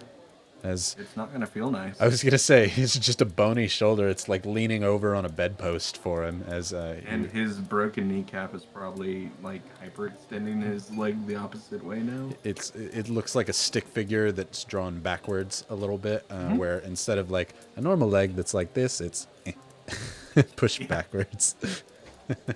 As you throw him up over your shoulders, he's like, Xenia, you help kind of get him up on there over the shoulder, as since he's tied up, he's not able to help Team in any way. But Team, you currently have a bandit over your shoulder. Summer, you and Xenia stand there looking. Where are we headed? I guess we better. Should we like bundle up some of this stuff and take it to the? I mean, do they have a guard station here? I'm assuming, right? I quickly yell up from downstairs, "The guards are here!" Yeah. Oh. Salt, you're down. Summer. You've reached the bottom floor down there, you and Robert, as there are guards that are men and dwarves in Ashburn armor, which is mostly leathers. Some of them have chain underneath it, mostly the ones with swords and shields. The other ones that just have bows are covered in leather there. There is one guard who seems to be walking in front of the rest of them. He has a long bow on his back and a very thick Tom Selleck mustache on his face.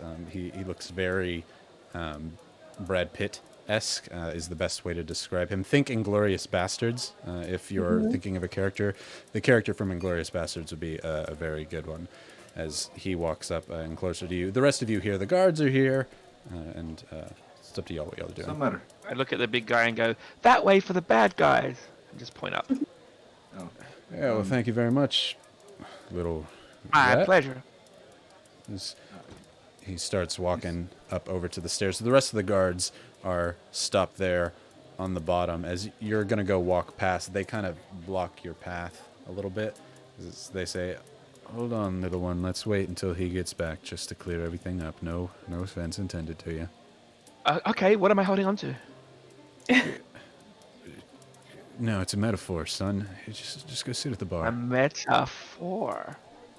Robert leans down. What about, and is he's there like is like a meta 2 and a meta 3 as well? Yeah, metaphors slightly more. They look up to Robert as if like he would have the answers to this. As he's like, "They're strange folk. I don't know. I don't know what to tell you." As he's no. So what a metaphor is, as this guy goes into explaining a metaphor to Salt, kind of delaying things. As Team Xenia, Summer, you all walk just out of the room, but not down yet. Team, you look like you have something to say. Yeah, not quite. I look over to Summer. He's Summer. Maybe perchance Penguin Von Cool might want some cool things in his hat. And he gives Summer a nod as he starts walking down with the bandit. Oh, I let Penguin out. As you pop the hat open, what I a meant small by that. penguin. Hey, Salt okay? Yeah, he's not dead, so that's good. Oh, I just thought you might want to see what happened and have a look at the room or whatever, you know. Here it is. Here's the room. oh man. Hangy.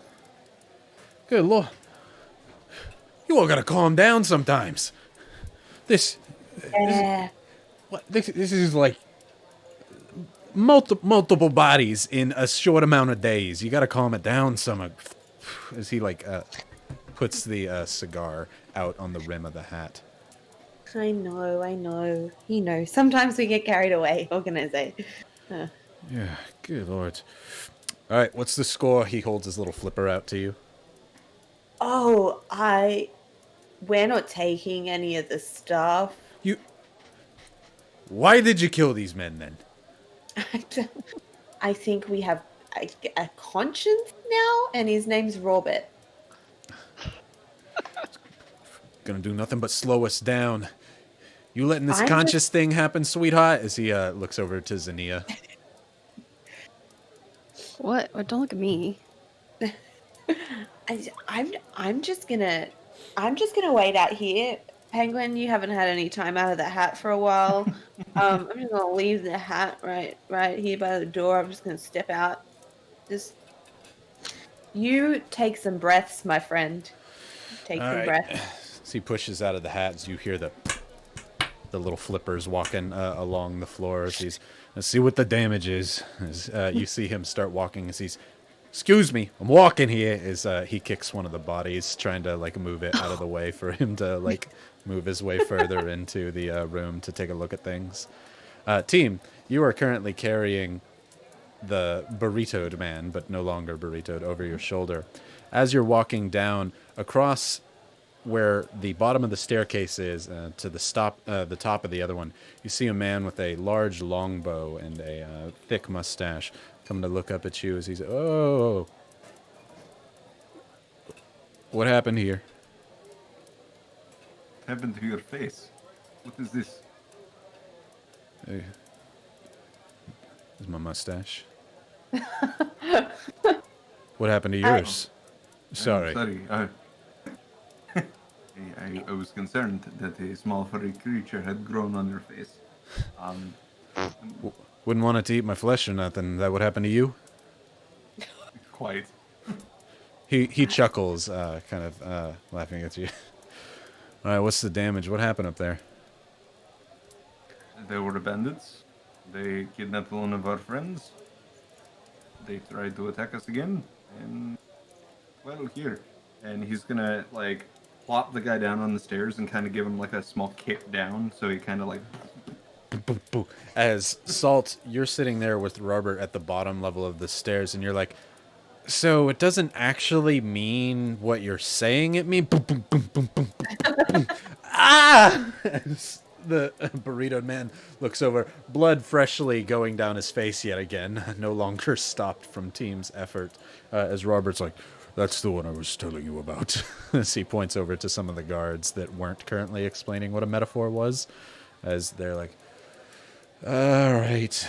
Two of the men pick him up under the shoulders as he's like, just get me away from that one there. Looking over at Robert. Robert's like, Don't treat him too nicely, boys. as the men are like, we'll see what he says as they start walking him, doing the drag where like his feet are kind of being dragged forward along the floorway through the in and out. Everyone in the inn is thoroughly silent right now. Everyone's just watching this happen, as this is a small town. Not often that they get a lot of action like this. As the one with the bow looks back over to you, team. Do I feel the drop in everyone's happiness down there? Oh yeah, a body. A guy's still conscious, but a body essentially rolled down the stairs there for a second, covered in blood. There's hushed whispers as everyone's kind of like. I look at the guard who's trying to explain metaphors to me, and I kind of like do like a hand up to sort of say silence for be quiet for a second, and I turn around to the crowd and go, "Better porridge for everyone on us." Better pour, before he can even finish saying like better pour, the whole crowd, oh, as they reach up and hold their ales into the air. Immediately, seemingly everybody in the inn is now cheery, almost on cue. The lute player off to the side, that's this small tiefling, maybe like half tiefling, half halfling, begins to play the lute and starts singing a little ditty and getting everybody back up on their feet and going about their business look again. up and look at like what the heck's going on? Yeah, the only ones left are the guard there with the chainmail and the leather on top. As But are they was a looking at me dwarf. at this moment, or are they looking at everyone going, They briefly look over to everybody going woo. all right, perfect timing for my tail to snatch his pouch? Beautiful. Yeah, roll sleight of hand, and then we'll go back to team. And Hold on. Do I have the other cam ready? It's going to change it up. Nat 20 Nat 20, fantastic. on Laura's dice. Love you, Laura. Hey, Laura, fantastic. Dark Moon, Laura. Dark Moon. Right. It's a stunning set of dice. Oh, damn. Yeah, Anyway. it is. I that's the dice one I got when my other ones were failing so hard earlier. So that's a 27, I think. A solid change of dice there for you, my friend. Yes, as the one that was talking to you briefly looks over at everybody who's suddenly... He's more kind of on his guard as he was here coming at what was a man who died outside. And so he's still a little bit on edge and jumpy as suddenly everybody starts yelling. He turns very quickly, hand on his sword. But as he does so, your tail goes right in between where his hand is there holding on his sword and pulls out a large patch of gold. You can hear a heavy clanking from this sack. It is a sizable sack of gold. However, your distraction worked wonders. I am, however, going to have to see if the party compass notices. Nope. Only way he could have noticed was a nat 20. Just had to check. You score a pouch, and next time you get to look at it, I will tell you how much you got. But you quickly, knowing that it's not a good time to take a look, put it right with your other pouches on your back as he looks and turns back to you and says, that was generous of you. I do what I can. Team. So back to metaphors. I know we got to 3. Can you go to the 4 part now? No, you're not getting it. What I'm saying is, as they go back to explaining, team, you're up there with the bowman. He says, you know you didn't have to roll him down like that, but I do appreciate that you did. He also did not have to kidnap my familiar and my friend. Right. We don't get many of your kind around here. You can understand why maybe it spooked him as you were coming up, you and your cat. What are you doing here? I'm sorry, my name's Savage. Nice to meet you. As he reaches out for a handshake. Handshakes. I'm sorry. Donde what? You can call me Team. Team. Right, Savage. Nice to meet you.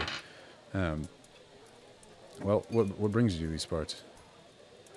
We were leaving the oasis. And, we were attacked by Ufazela. Wait, you came from the Scorch and you... Correct me if I'm wrong. Maybe it's been a while since I've been. Ufazela, you talking about... the god thing? Yes, crocodiles the size of 40 elephants. Big 40 elephants. Yeah, no, that sounds about right. He probably is about 40 elephants tall. Huh. Good unit of measurement. Aside from that, you were attacked by Ufazela? Yes. And you made it here?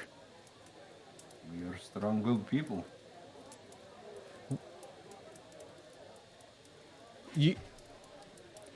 Tell me.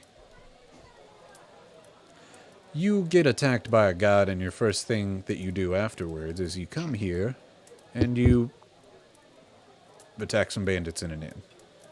You may possibly see why that sounds a little bit skeptical. I've heard my tall tales a time or two before, and who am I to judge? You did a good deed for the town here, and I appreciate what you done. Some of those Murrigan boys came and talking about some rune holiday, told us what you did. Yes, apparently it is Summer Rune Day. Oh, can never keep track of these Murrigan holidays. Nor can I. I could have sworn they just had one last fall. I have no idea. Right. But, thank you. Can I get you anything, something to drink? Come join us at the Shady Inn, Black Birch. Is that the name of it? You're currently in Black Birch. Oh yeah, that's right. Yeah. Come join us downstairs. So we will have some porridge. All right. Yeah. Don't mind if I do. I'd like to hear what all they stole and what all that you know. Let's grab us a table. Is it just you up there?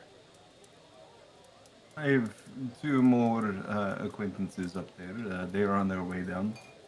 They're trying to tidy up the dead bodies for you, if I am not mistaken.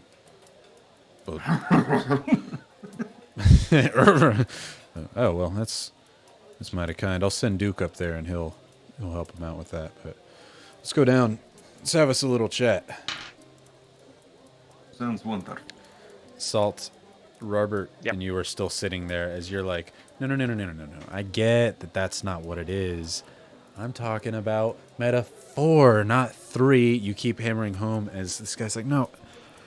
Look. Oh, so it's like an elephant, but by 3 penguins, and so it then makes more sense because What are you talking about, son?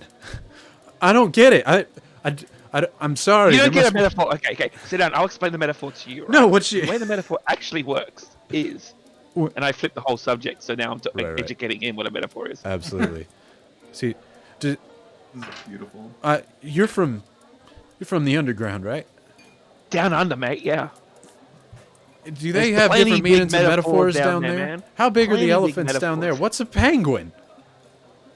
What do you mean penguin? We're talking about similes now, all right? Look. I know I'm going a bit fast for you. Here. I grab an ale and just give it to him and go, all right, so we're going to start at meta 1. Are you ready? Okay. So in the beginning, there was a meta Robert, 1. like, picks you, not picks you up, but like kind of pulls you by the collar just for a second, just as not like a yank, but just like puts his hand on your collar. And as he does so, he leans forward and hands the man you're talking to the 3 sacks of different types of currency, and hands it to him as he's like, he's Meta gonna silver, meta bronze, and meta gold. right, yeah. The dwarf that's over there with him looks back over at you and says, "Keep going." See, this man gets it. Thoroughly enjoying you pestering his friend and forcing him into polite conversation. Robert goes and walks over to the bar. At this time, team, you and Savage come walking down the stairway down with the rest of the group. As Savage looks over at his friend and you talking to him, what are you in the midst of saying, Salt? I'm up to meta 2 and how meta 2 evolved from the meta 1 because there was this time, right, where there was water everywhere and not sand, but there wasn't as much sand, so you couldn't really get it everywhere that you wanted to get it, so you couldn't really have the inconvenient sand, so it was more like inconvenient water. And so when that verged from the meta 2 to meta 3, what actually happened was the water sort of went into the sky. Stop there. Like you're in the middle of it. That's when Savage is like, hey. The man's got to work. Let him go work. So come back to me afterwards and I'll explain the metaphor to you without a problem. Yeah, no problem. Thanks, boss. As the guy with the gold goes running up, as does his dwarvish partner behind him. They go running up the stairs. As he looks back at them going over, I understand it. You're part of the group. Let's have a drink, the 3 of us. It's on me. You should try some better porridge. Porridge? No. You have no idea. You just wait. All right, I'll trust your judgment on it. Let's go over there. That's my booth. You can see there is an empty booth off to the side that is kind of a rounded table. The rest of them are all those rectangular tables, but this one seems to be kind of a secluded off spot over there. While y'all are walking over to that table, Summer, Xenia, you have been witnessing Penguin McCool walking about the bodies, looking under the bed, searching for different things, trying to find any other morsels that are worth picking, as he's looking around and says, "Did you check the beds?" I haven't personally looked at the beds. I don't know why someone might want to look at the beds, but if they were looking, that could be a place that no one's checked. Oh, yeah, they always hide things in the mattress. Just cut that spot open right there. I don't have no knife. I'll take see. my spear out and just from where I am. Someone's gonna walk out of the room and be like, I don't know what's happening here. You cut open the corner of the mattress there, Xenia, and a bunch of hay begins to fall off on the side. These are very old mattresses. The hay is essentially gray and on almost dust at this point, as some of it pours out, as he says, "Well, rummage. I ain't got no fingers." Oh, I can't get caught with this, but just my spear, I'll start poking and rummaging. With his investigation and his general insight is what we're using to know that there was something here. As you begin rummaging your spear through there, the back end of it, not trying to dull it, and listening out and about, you eventually feel something a little bit more solid than what you were feeling with the hay before, as it kind of stops your spear as you reach into the mattress there, and there's appears to be a small wooden box that you pull out. It's only about yay big or so, but he's like, "What did I tell you? In the mattress!" as he yells out to Summer, who's out in the hallway. We keep it down. We don't know who else is in La, the la, la, hallway, la, all right? la, la. Sorry. As you take a look at the little lockbox there. Summer, you're out with Slip there on the third floor right near the hallway. You hear some more boots coming up. As you look over the railway, you can see that there is a man and a dwarf carrying those sacks that you brought out before up towards the rooms where you're at. I'm so sorry. This room is actually closed for investigation. I'm just going to need you to stay right there. Thank you. No, that's us. We're here to do that. We're town guard, Duke. I need to go in and see what happened. Oh, Duke, you know what? We have had some rough people around these parts lately. Duke, the town guard, and I'm going to have to see some credentials, my friend, before I can let you get into this space. It's just, we don't want anyone that should not be up here messing with what us archaeologists call evidence. We call it that here too. I don't know what you folk call it, but evidence is that's understandable. I'm glad that you do things by the book. As he starts rummaging to show ID, Xenia, you and Penguin McCool hear this. Okay, so I hear this, and then in one move, I'm going to try to, like, toss the mini chest into the hat, and then swoop up Penguin McCool, put him in the hat, and then put the hat on. Knowing that Penguin McCool is a talker, you pick him up by the belly and over the beak as you toss the music box and it goes into the bag of holding in the hat as Penguin McCool, before his voice disappears into the void as you pop the top hat on, which looks interesting with your top hat and your Greek red robes and armor pauldrons on the I side. also assume like smaller than what it should Can be. I just say art, please? Art. Art, I please. would love to see Xenia in the top hat. It is small, right? Because they're... Oh yeah, they're it is very much like one of those. It's one of those clip-on little top hats. Yeah. steampunk little top hat. Yeah, it's a Oh, my steampunk top God. hat to you. Yes, wonderful. Oh my gosh, this is so cute. Oh my god. Oh man. So yeah, you have now a steampunk top hat that just is on the corner of your head there, as they're like, yeah, understandable. You want to wait? He looks over to Slip, who's off in the corner, he didn't notice it first. He's like, Slip, you know who we are. As Slip's like, yeah, Summer, let the guards through. As he also speaks up, as he. Okay. I guess, now that I know that my dear friend, who, did you know I actually only met today? Did you know that I only met him, only a few hours ago, really, and I feel like we have become so close. I mean, you push a guy out a window together, and it's just, that's some bonding time. You know what I mean? And so, he's shown me around his place. It's really great. But now that I know that Slip, my friend, has identified you, Duke, as being the guard, the town guard, right? Right? That's you. Yeah, that's me. You can see, Now there's some concern in his eyes as if he's caught in some other long speech from a similar creature. I feel a little better about letting you in the room now. But do you know what? You know what is a really interesting Are you thing? related to the other rat folk downstairs?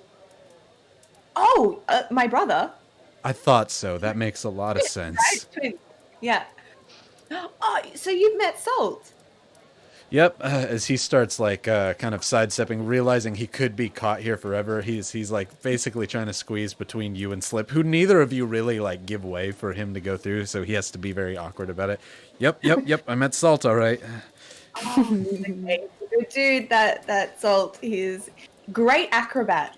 We should get him to do some tricks for you later. We're performers, you see. Ah, that would explain a lot then. Oh my goodness, your muscles are huge. Do you get that from training? Is that like, is it a prerequisite? Do you have to have humongous muscles to be town guard? Xenia, we'll say at this time you walk over there with everybody with the tiny little top hat on. I'm gonna pretend to be in thinking, like try to put the clues of what happened together, even though I know exactly what happened. Like, yes. As he looks over to you and says, how many people are up here? Alive or dead? That's us, right? And all of us, you and me. I mean, I guess it depends what you classify. Are you talking about people that are alive or people that No, are dead? alive, We could definitely alive count. people. Oh, How many are dead? a few. Look, there were some casualties. It was unavoidable. Salt, actually, funnily enough, was dead The slightly dwarf earlier. is tired of being stuck here. The dwarf's, hey, I'll go just check it myself. As he does leave his friend there to talk to you, though, as he goes and walks into the other room. As soon as he looks through the hallway, he's like, "By the gods, new and the old, what happened in here?" We should probably let you investigate that, like do your job, leave you to it. Should we? Duke's should like, we head down? yes, we gotta go. Okay. Should we leg it, you guys? Slip's like, how about I see you later, Duke? Have a good day, as he starts quickly hustling down the stairs. As are you and Xenia staying there or leaving? Leaving, okay. Leaving. Xenia, you've still got the top hat on as you're walking steampunk down the stairs. As you hear Duke from just a bit of a whisper in volume, though he's speaking to his dwarvish friend. Xenia, with your passive perception, you hear him say, "Oh my god, you have no idea how much I would rather be in this room right now, even with all of this." As you all head down the stairs and rejoin your companions there. As you see them off in the corner, coming down the stairs, team, you spot them and say, "Hey, here." As Xenia and Summer begin to head that way. Slip says, as you're about to head over there, he says, "You know what, if I'm going to get that lock to you, I can't really waste any more time tonight. I think I'm just going to head on over to the forge. I'll catch up with you at a later time." Okay. Great. Sounds good, my friend. Thank you for everything that you did for me and my business. I owe you one, truly. No We worries. will remember that you do. As Slip takes his leave. Roll a perception, Xenia and Summer.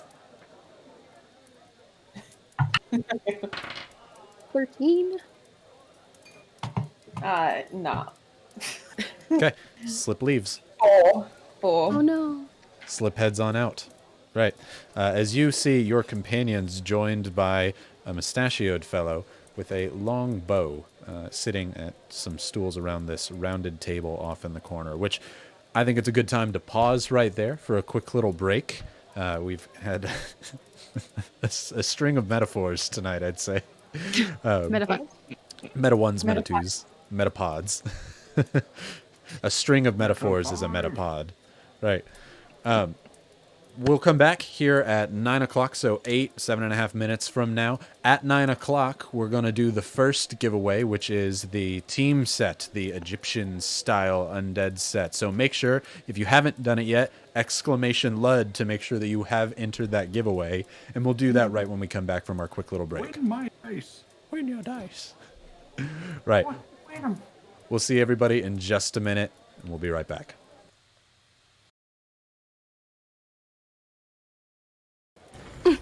Welcome back, everybody, from the break. Thank you for waiting and hanging out with us. How about we give away some dice, and how about we give away some mighty crispy-looking dice from Drew? Everybody good with that?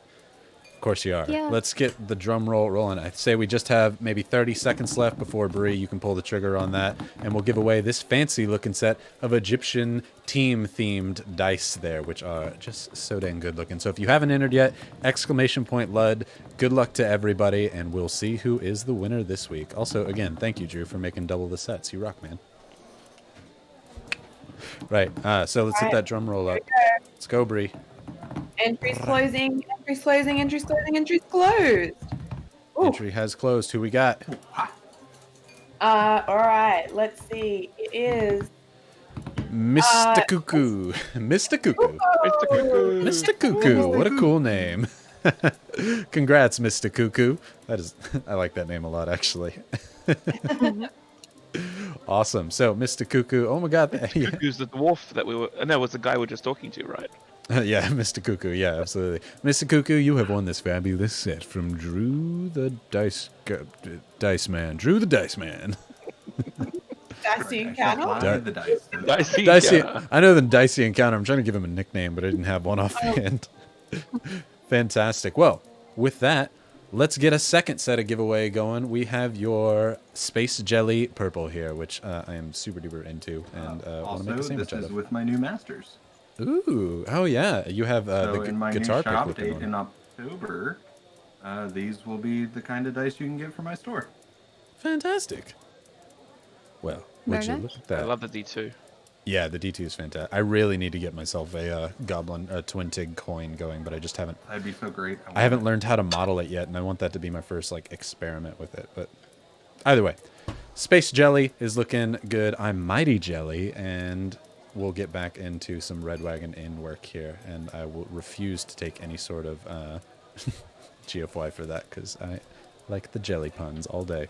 Right, everybody good to go? Yep. Fantastic. Brief recap for everything, because this was asked that we do this before. People like that, so I'm going to give a brief recap on what's happened so far in the session from the first half.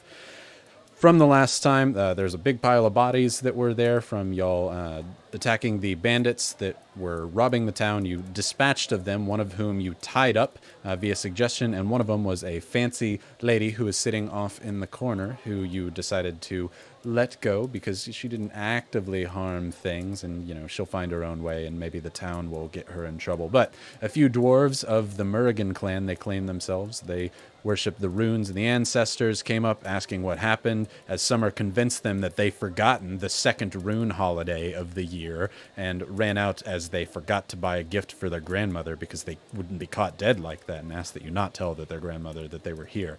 From then, you all searched the room and got your... Oh, hold on. Oh, Drew is so dang close to 10,000 followers. Fantastic. 11 people away. Just 11 people. If you Follow haven't... my Insta, and go- then I've got a big giveaway. Sorry to interrupt the thing. No, absolutely. I want to hear Drew go crazy, so if you haven't followed him, go do so.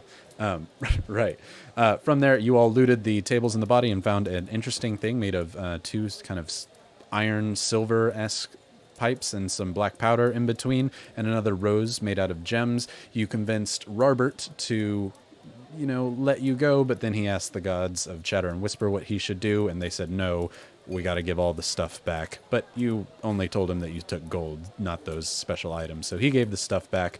The guards from the town have since come up as Salt and Robert distracted them, Robert though unknowingly, while the rest of the place was looted. You've met Sauvage, who seems to be the captain of the guard here within town, looks very much like Inglourious Bastards Brad Pitt, as he thanked you for the work that you've done here, and his workers, Duke and a dwarf, are up there at the top of the inn, searching the bodies for what's been going on, as you're now at a small roundish table in the corner, what he called his booth in the black birch off to the side, as everyone now has come and sit down here at the table. Since then, as Summer and Xenia were coming down with Slip has also gone off and started working on your explosive lock that will glitterize people. You all have joined the table, and Sauvage has gotten a round of ale for everybody here at the table. Big, tall pitchers, pints. They have pints here, and as Salt has asked for two specifically. One to go. One to go. Oh, one more person for Drew. I want to see him go absolutely bananas because I know I he see will. _encounters on Insta. Just- 9999. Just keep hitting that whoosh, whoosh. That's it. whoosh, We're not refresh. doing anything until stream pause. No. I want Drew to just absolutely interrupt with, "Oh my god!" Right. You can see the giddiness. Quickly on his face unfollows the anyway. numbers start going down. Oh my god, what are you doing? Yeah, I want you to earn it, Drew. Let me go unfollow. Woo! Hey! Sorry, roommates. Wow! Oh, bless you, Aw. boy. So wholesome, man. Proud for you, buddy. Congratulations. Thank you guys. 10K. Good job, buddy. Fantastic, And man. I'm So glad happy it was for on you. stream. We So can you now can pay record that attention to the reaction. game again. Yeah. That is for sure being clipped, and you can add that to your Instagram. Yeah. Woo! Awesome. Right. With that, for some reason, team is just so damn happy at the table here Yeah. right now. As you sit down with Sauvage and everyone, you ask for another drink. As team thinks, I will try and drink this one this time. I don't know. I just feel something about it For some reason. for some reason. All over myself. it's raining. Followers? I don't know. Right. So back to the game. Whoosh. Very serious that we are. Savage offers you all a seat back at the table and ale, and he says, so run it by me again. What exactly happened up there at the top? I heard briefly from the dwarves, but they were on a roll. So what happened, mate, right, is that we got here into town, and, like, the doors opened and everything was great, and then we met this blacksmith, and he was like, oh my god, people are breaking into places. And I was like, cool, man, how about we fix it? And he's like, yeah, you look like you can fix it, open this lock. And I turned it upside down and clicked open, and it was like, amazing times, right? And then we realized, oh my god, people are breaking in. So we did our hunting things, you know, I was like using a hammer and such, and then, you know, team here and Xenia were like, we're going to be investigators. How about, sir... He keeps like trying to interrupt, but like Salt just keeps going on it for a little bit. Yeah, and so they investigated and found that there was these women who were like really bad to them, and they said, oh, there's people upstairs, and we went upstairs and we found people, and then they attacked us, and we were like, woo woo, and then it was like magic, quietness, peacefulness. And then I was up again, and you know, and then everyone's dead and around, and we've got the guy in the burrito barrel there, and you know, here we are. Oh, geez, everything's been found, and we porridge for everyone. It's great. Right. As we'll say that you said all this, it took closer to like 5 minutes for you to get through it, as he's like ordering a drink off to the side as you're talking, realizing he's got to sit through this, but he's polite, very southern in style and mannerisms, letting you finish without interruption whatsoever. So he says, right, so thank you for the recanting of things. Good to know. It matches up with what the dwarves themselves said. And one of the waitresses from the Red Wagon Inn seemed to be running out of here pretty quickly. She normally doesn't visit the Black Perch. Do you see anything that happened over here? Is she all right? Yeah, definitely. She's one of the ones we were talking about that was, you know, involved in all this sort of stuff and stuff. Oh, yeah, okay. You got to check her out and her friends. She's got friends, right, team? Yep.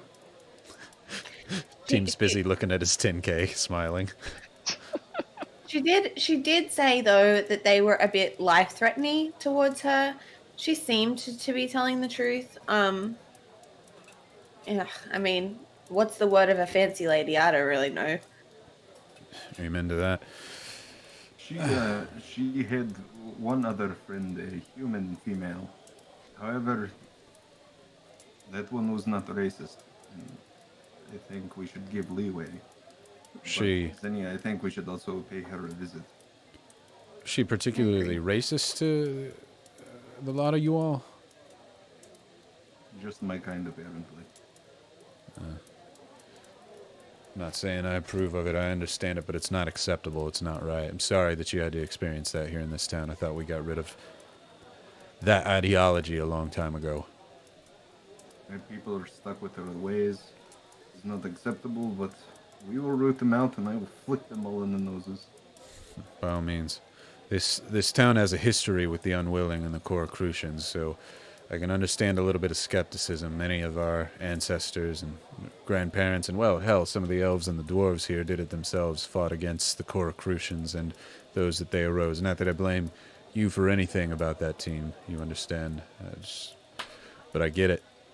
I'm sorry that you experienced it, though.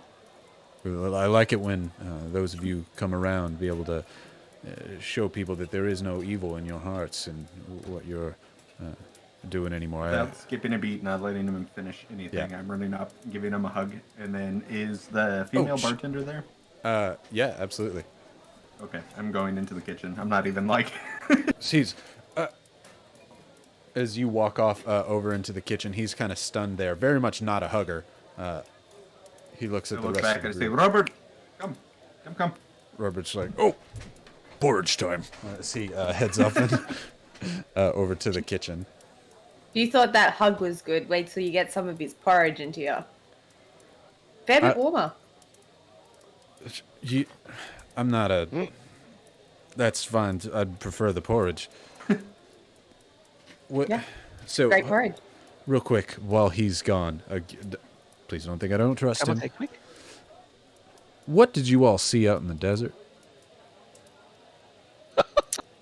Well, Well, man, it all started right with this giant, like bushfire sort of thing, and that it was like, oh my god, like crocodile giant, like 40 elephants high, Hold on. unbelievable. Yeah, right? no, I And can stop you there. and He then- already, and then- no, he and then already after said. the Oh. elephant, it could have came down on, and it was like boom and boom, and then we saw a volcano hole, and it was not really a hole, but it was like a pyramid with a hole, like a volcano, and we went in, and then there's all these giant statues, mate, and then there's blood sand. I mean, it's not really good for your complexion, but Hey, we dug Salt, upwards through it. We went for a reverse dig, and then we found Even this the giant sister. cliffy thing. So, Yeah. no audiences, don't we, bud? We've talked about this. This dude's he's not buying what we're selling at the moment. It seems No, like no. a very specific kind of show. You're actually wrong there, little lady. I am buying what you're selling. Your unwilling friend said the same thing. I just wanted to see if your stories matched up. You really ran into Ufazella. Oh, Who for the yeah. Mozilla? How many elephants do you reckon? Salt? 40. Yeah. At least Like, 40. like metaphorically speaking. Metaphor- Oh, you get a Oh, you get a GFY GFY. for that. Yep, absolutely you do. No hesitation. We get Salt to capture Marvel Cinematic Universe at some stage.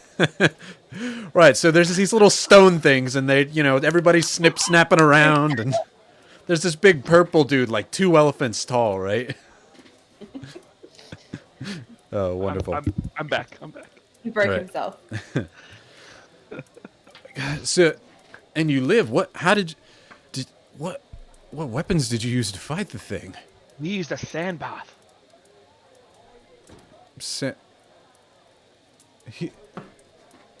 You're quite a teller of tales. You look a bit more. Just one tail. He looks at maybe your. sometimes twice.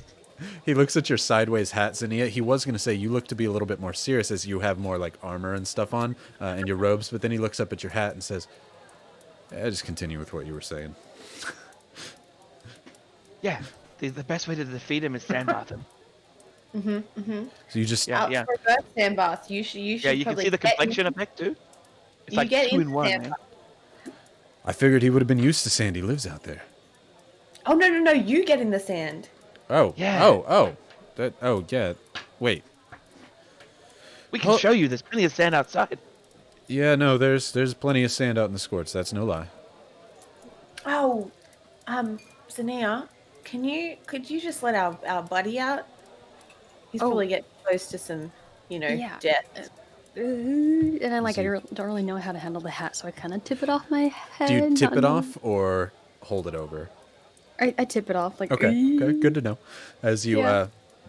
flip it and turn it over, suddenly this small little hat that you set down on the table, a penguin comes out holding a little stick and says, "Don't you ever throw me in that hat again, little kitty."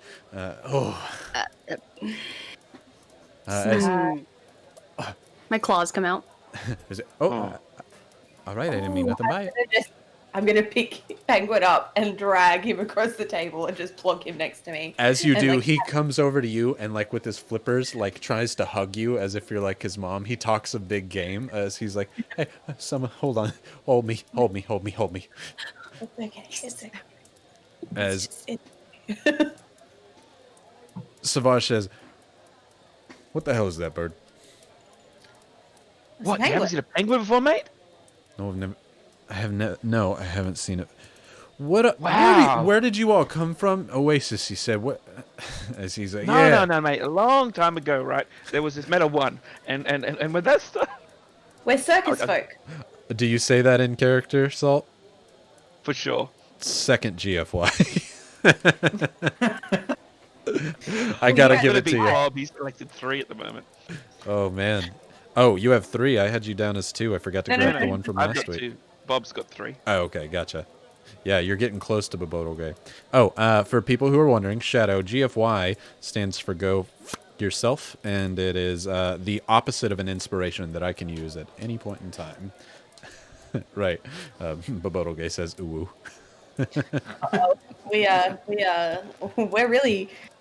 We're coming up here with those GFI numbers. Yeah, aren't we? you're getting Yep.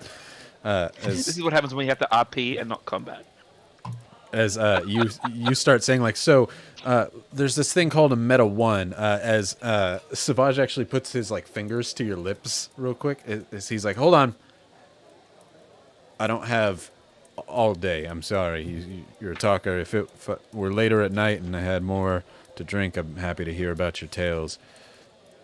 But that thing Just one, talks. sometimes two. Yeah, we really need Two. to get him a business card because we can't be explaining this to everyone we meet, right? I mean, yeah, he's a penguin. He talks. We're not really entirely sure why. Look, I just go with it. Yeah. We're from the circus. We've seen stranger things. Oh, all right. You wait, hold on. The circus. There was one that came through about a week ago. Are you part of that? Yeah, Oh, That's us. we were, right? We would have. Correct. yeah. You were. You came Yeah. through Ashburn. Yeah. You didn't stay, but you did come through. We're the marvelous Von Trapp sibling. Oh, Mr. I heard about that. The acro rats. The Acrorats. The acro See? rats. Our Right. reputation precedes us. What's your Salt and summer. What's your act in the circus there? As he points to Xenia. I mean, watch this, and I take my spear out and I try to do like a, and I get my shield out and I do a flippy with the spear in the shield. Okay, so my shield actually has a divot on both sides that's meant to like, for me to put the spear through as Very Grecian. Mm-hmm. So I'm kind of gonna do like a twirl like that, like, and then put it back. Okay. Let's see. Based off of that, roll me a acrobatics check. Okay. Or a performance, your choice. Can I jazz her up with some Bardic. sparks? Yeah, absolutely. I got no more bardic, but I Yeah. got cantrips. Let's give us a minor illusion, make it look real shiny and special. I like it. What is with advantage 50. because of the sparks? Ooh. 16. 16. So you take the spear and you basically you stick it in one of the little slots there, and like a quick little windmill, you do a twirl that's like a full 360 as the spear goes around you, and you catch it right back into the same spot as you pull the spear out. As he goes, a war dancer, I see. Hadn't seen one of them in a long time. That's quite the It's performance. Ancient art I picked up from my dad. As your spear was spinning around, it looks literally like a trail of fire comes out of the end of your spear tip and makes like a big O in the circle that lasts for like 5 or 6 seconds before I fading jumped through away. the O. Ah. Ooh, roll me an acrobatics check for you. Acrobatics is an 18. 18. As you make the O there, that's Xenia when you sit down, and as you sit down, Salt, you hup, as you do a quick little somersault right through the flaming circle in the air. Summer, you leave it open for him, and as he jumps through it, you light it up with even more fire. Everyone... Light it up, light it up. Oh, gosh. My brother's on fire. Go, The- sis, go. Fallout Boy and Panic at the Disco of your outfit is showing. Summer. God, is my early 2000s showing? Oh, how embarrassing. Oh, yeah. Xenia, you sit down he's like, a war dancer. I haven't seen one of those in quite a long time. Yeah, you bet to him. Thanks for the display. Right. What brings you back here so quickly? I thought the whole circus would come. We're branching out on our own. We really thought that the circus was holding us back. I mean, I don't know You if would you've... become archaeologists now. Yeah. And you know what? We weren't really into the way they were treating their performers. We've unionized and we've started our own troupe, you know?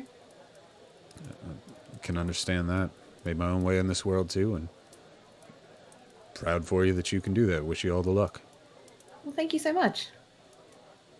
All right, well, mostly I wanted to see if your story of Ufazella added up. Count your blessings that you're still alive. Truly, I saw him in the distance once as it came closer to Ashburn. I thought we would all die that day, but it turned away before it led to the bottom of the canyon, and just been thankful ever since. Seems to be a pretty fickle god, right? Like, doesn't really doesn't seem to be any rhyme or reason to the carnage. When you have a beast for a god, I guess that's what you get. Yeah.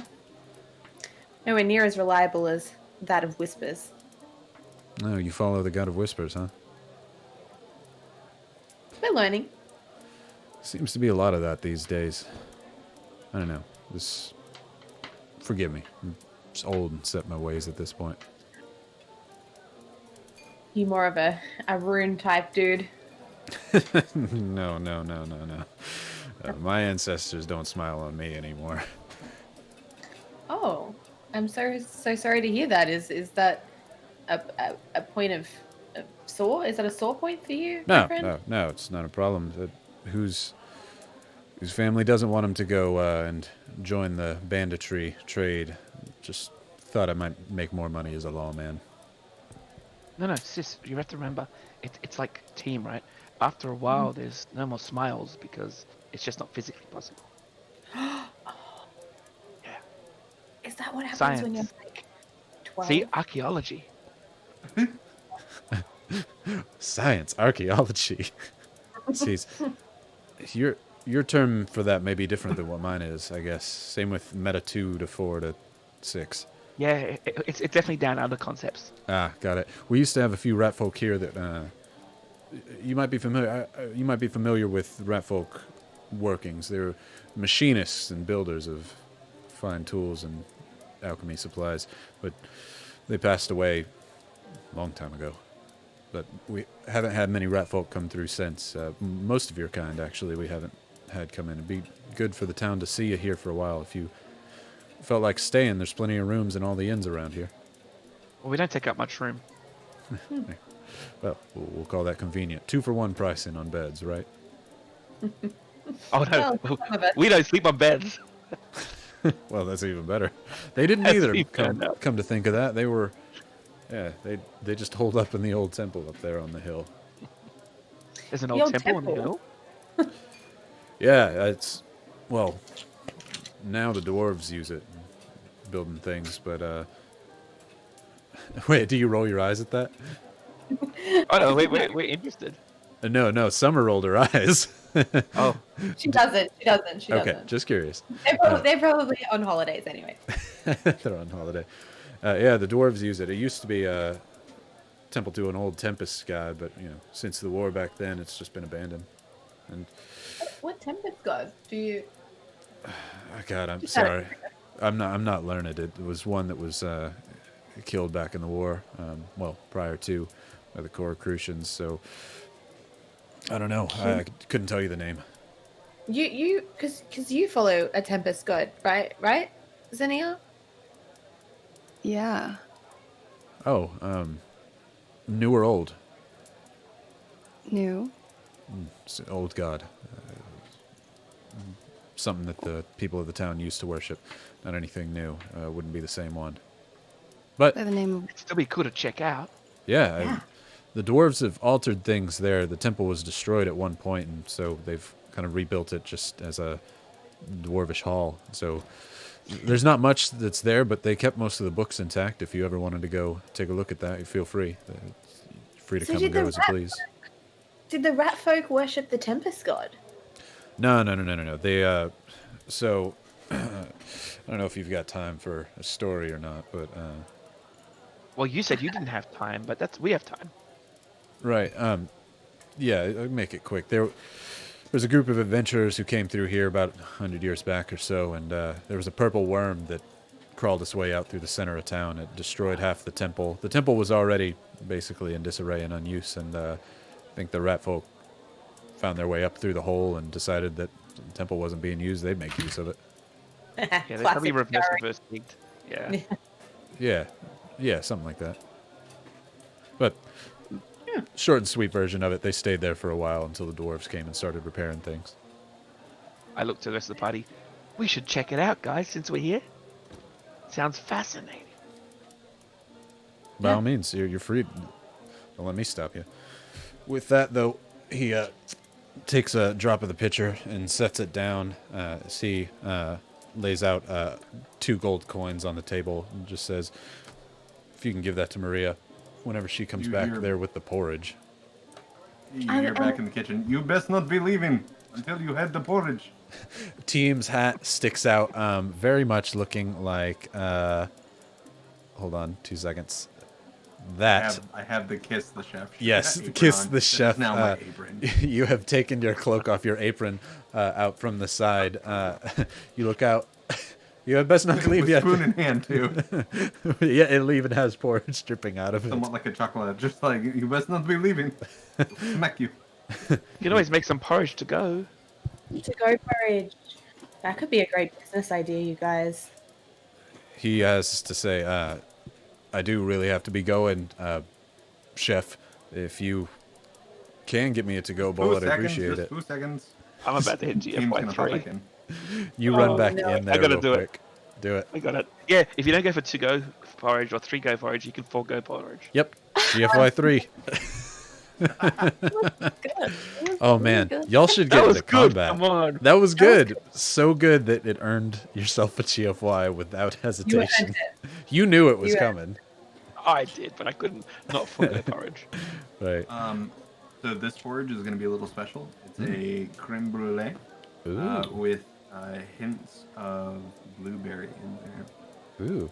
There's actually lumps of flour that are just uncooked from before that are stuck in there, but you make those taste like a popping a blueberry in your mouth, fresh as could be. The rest of it, what is just grease that has gone to the top of this porridge, you make in people's minds, and taste buds at least, taste like a bruleed top of a creme brulee porridge, sugar over the top, as you take a small little cup and give it to him. You don't even put it in a bowl. You put it in a tall wooden cup that Maria has, and she hands it, or you hand it over to her, and you're like, "Oh, go give it to him." As you start ladling out the rest of them for the rest of the people in the inn itself, and she comes over with essentially this really tall pint of porridge off the top, and no spoon, expecting him to just drink it. And she kind of hands it to him, and he's. As I'm gonna assume, Salt, you're over there like. Just seems a very Salt thing to do, as he. Well, damn. Salty. Oh, all right. Right. He Right. starts drinking it like a milkshake, essentially, damn, as he walks over to the side where the kitchen, and he says, "Good job." As you are what is essentially naked in your skeletal form with just a Kiss the Cook apron on there. Not number one chef, Kiss the Cook apron. As you Kind of like dancing around as I'm making porridge. Robert is like clapping at you, thoroughly enjoying this, as he loves watching you make his favorite thing, porridge, but better. As his compliments immediately turn to, "Right then." As team goes about dancing and pouring bowls of porridge for everybody in a very uplifted mood. Robert clapping along as he goes. Just before you go, Savage, Yeah. just wondering, do you want to get in contact with Slip for us to claim our reward for all of that return, those returned goods, or Oh, shoot. Yeah, there was a reward on that, wasn't there? Let's see. He sets the porridge down. Give me just a second. oh, it's not to be crass. It's just got to buy porridge ingredients somehow. Yeah, yeah, absolutely you do. As he starts looking into his pouch and starts looking at stuff. Yeah, I don't remember how much the poster said. Here, take this. As he throws over a small sack of coins that lands on the table in front of you. Just pop it straight in the hat without looking. Right. He kind of tips his head down. Have a good one. If you need anything, I'll probably be on one of the walls. Right. Savage heads on out the doorway Wait. and out back in. Oop. Savage, how do you spell your name, just for reference? It's actually spelled just like Savage, except there are tildes over every single A. That's what I figured. So it's Savage. Just kidding. He's like, I get that all the time. It's a people just don't understand. Yeah, no, it's Savage. All right. Why? Then Better ingredients, better porridge, Papa Teams. better porridge, better ingredients, Papa Tea. I That's good. really think we should get a traveling porridge cart, you guys. Screw this whole adventuring thing. Yeah. I mean, we can adventure along the way. We need to invest in the porridge cart. This is where team retires from the group. I have He's found like- my life calling. Small Bye. business year 2020. Yeah. Savage heads on in out to the rest of the town as you're all there in this small cornered off round table. You see Team and Robert come out with a witch's cauldron again of porridge in bowls as everybody, they come over and give you a handshake, Salt, for offering better porridge again as a round two for them. And some of them so joyed over by getting to have this thing again on the house, they come up and give you a hug, Team. And Team, you're in the mood to hug. You're like, yes, yes, yes, take another one, my friend. As you start handing out 10,000 wooden hugs. bowls of it, as Maria comes over to the rest of you and says, for everybody in this place, that's quite a lot of porridge that we're using. You said it was on you. Happy to take the payment now if you'd like. Sure, sure. How much do you want? For everybody here, I'll say 4 gold. Cool. I reach into one of my pouches and flick over 5. Ping. Oh, thank you very much. Such generous folk. You're always welcome back here. You know that. As she heads on Oh, back we over will. to the counter. I poke my head back out. I better get a piece of that. In the midst of all this chaos, Team's perception, ever sharp. You can never tell where his eyes were looking. You didn't even know he was looking at you at the time. The coins were, hey, I better give a piece of that. What? My own personal pouch? No, not from you. You. From the He lady. looks Oh, the directly lady. at the barkeep. Oh, she takes the 1 gold that you gave as a tip that she was, and flicks it over to you, Team. Flick it back to Salt. Pop it back in the pouch. Boom, right into the Salt. You grab it and flick it right over, right into the hat. Done. As you are now all sitting at the table after maybe about 10 minutes of you serving the rest of the porridge out to everybody.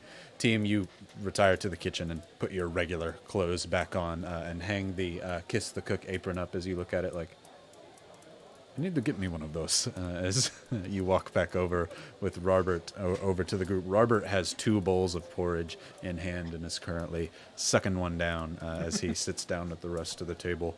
Just, Without him noticing, I'm gonna revert it back to better porridge for the other bowl. Ooh, roll sleight of hand. Ooh. I don't know. Am I would assume. Yeah, I got a +3. Yeah, that's a 16 plus 3, so a 19. 19. He actually does notice that I rolled high.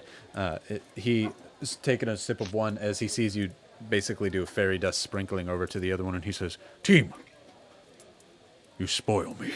see, drinks onto the rest of one. Now disregarding the creme brulee one, because you know his flavor of choice is porridge, but better, as he begins guzzling the other bowl of porridge down. A lot of you at the table with Robert stuffing his face in between.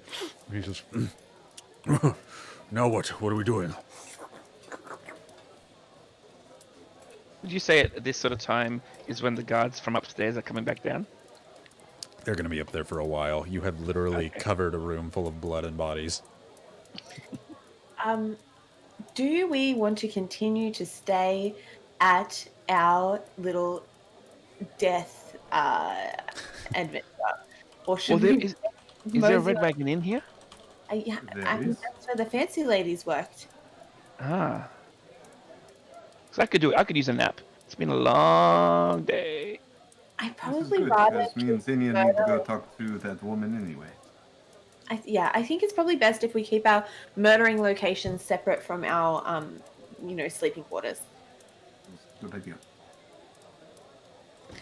All right. So, Red Wagon Inns are good, reputable places. I'm happy to stay there. it's the evening, right? It's maybe about 4 o'clock by now. Wait, didn't the fancy lady work at the Red Wagon Inn? Both of them did. Mhm. Reputable reputable places my butt. I'm just kidding. Reputable places can have some shady employees. Mhm. Or patrons. Yeah. And then like I wouldn't mind. I mean, Salt and I, we don't get to see a lot about our people. They usually kind of like live underground. So if there's any traces of like rat folk over at this old temple, I think like that could be kind of cool to look around, have a little pokey poke. Yeah, unless there's something else we need to do with the spear team. I think we will keep it in the hut for now. Let us take a break and enjoy this city. Right. We just traveled all the way through the desert on a sent a bus with no name. Yeah, I think we deserve a break. That one The Red Wagon Inn! That one seemed to have gotten Bree. Right, is that everybody heading to the Red Wagon Inn is the idea? Aurora Anima Tyrannus GFY. GFY. I don't know. I'm not hearing it that much from chat. I know. No way, inspiration. Yeah, okay, I'm getting one. I'll take it. That was too good of opportunity. I've been giving them out to Salt for equal amounts of punnage. Are you trying to compete with my GFY count today? Oh man, I'm going for it. We're gonna turn it up. If I get to 5 GFYs, it converts to an inspiration, right? Oh man, we don't want to start that train. Alex will be here all night like, all right, so let me tell you the puns. You would earn more inspiration than other people normally earn inspiration that way, I bet. Right. Yeah, as y'all are like, all right, yeah, let's get out. Robert's like, oh, he's basically, and he throws the bowl back onto the table as he's leaving. You can see bits of oat and porridge like running down his chin as he's like, Okay, sorry. you can noticeably see Robert Dragonborn, very hardy, muscly people. His armor and chain has a little bit of a bulge on the belly right now. He's very full. He has eaten probably like 5 whole bowls of porridge at this point. That is my boy. Right. So, Little Robert, little round Robert. little hey. round Robert. Tickle him under the chin. Oh. So, the plan was to head to the Red Wagon Inn or explore the town. RWI. I mean, we haven't really slept in a bed for like 3 days or something. Yeah, I'm it's keen. definitely been a while. I'm keen to have like whatever fantasy version of just hanging out watching Netflix is for the afternoon. Porridge and chill. Porridge and chill. Right. You know where the Red Wagon is, as you went there before, team. You and Xenia actually grilled the 2 fancy ladies who work there. And so you are thoroughly aware of how to get there. It's not very far off. You walk out of the black birch and you see Slip there hard at work at his forge of slip knots as he's working on the lock there that is going to shoot out glitter at whoever tries to open it with a trap. You wave at him and he, with over his forge goggles, kind of waves back at you. More of a dismissive wave like, I'll catch you later, as he's continuing to work in the forge. You all turn down to the left and head down the walkway to the western side of town, getting closer to the beach. As you're getting near the Red Wagon Inn, there's a few houses where people live, a few huts where must have been fishermen there and whatnot. Nearing the Red Wagon Inn, you can see, again, the bottom of the Red Wagon Inn is about 2 floors of stone, very thick, white, dwarvish stone. The top one's made out of stained oak. This is a very nice building that you can see here. The sign with the tiny red wagon, very much like the one that you see right there, right below my name. Yeah, that Red Wagon Inn is hanging and blowing in the breeze that's there. Next to the Red Wagon Inn, out on the beach, there's several people fishing. There's a lot of fishermen in this town that are out there, and there's a dock nearby with a lighthouse that is inactive. As it's daylight, it wouldn't really serve any purpose. The lighthouse stands maybe like 40 feet tall. It's a very thin one. It's not meant to house anybody, but it's meant to serve its purpose of being a lighthouse there. Beach that goes all the way down, and so this is very much a comforting inn that you're nearby. The kind of warm, salty air that blows in is both hot, very almost tropical, but cooling as it comes through, as all sea air is. It's warm but cool at the same time. It feels very, very nice.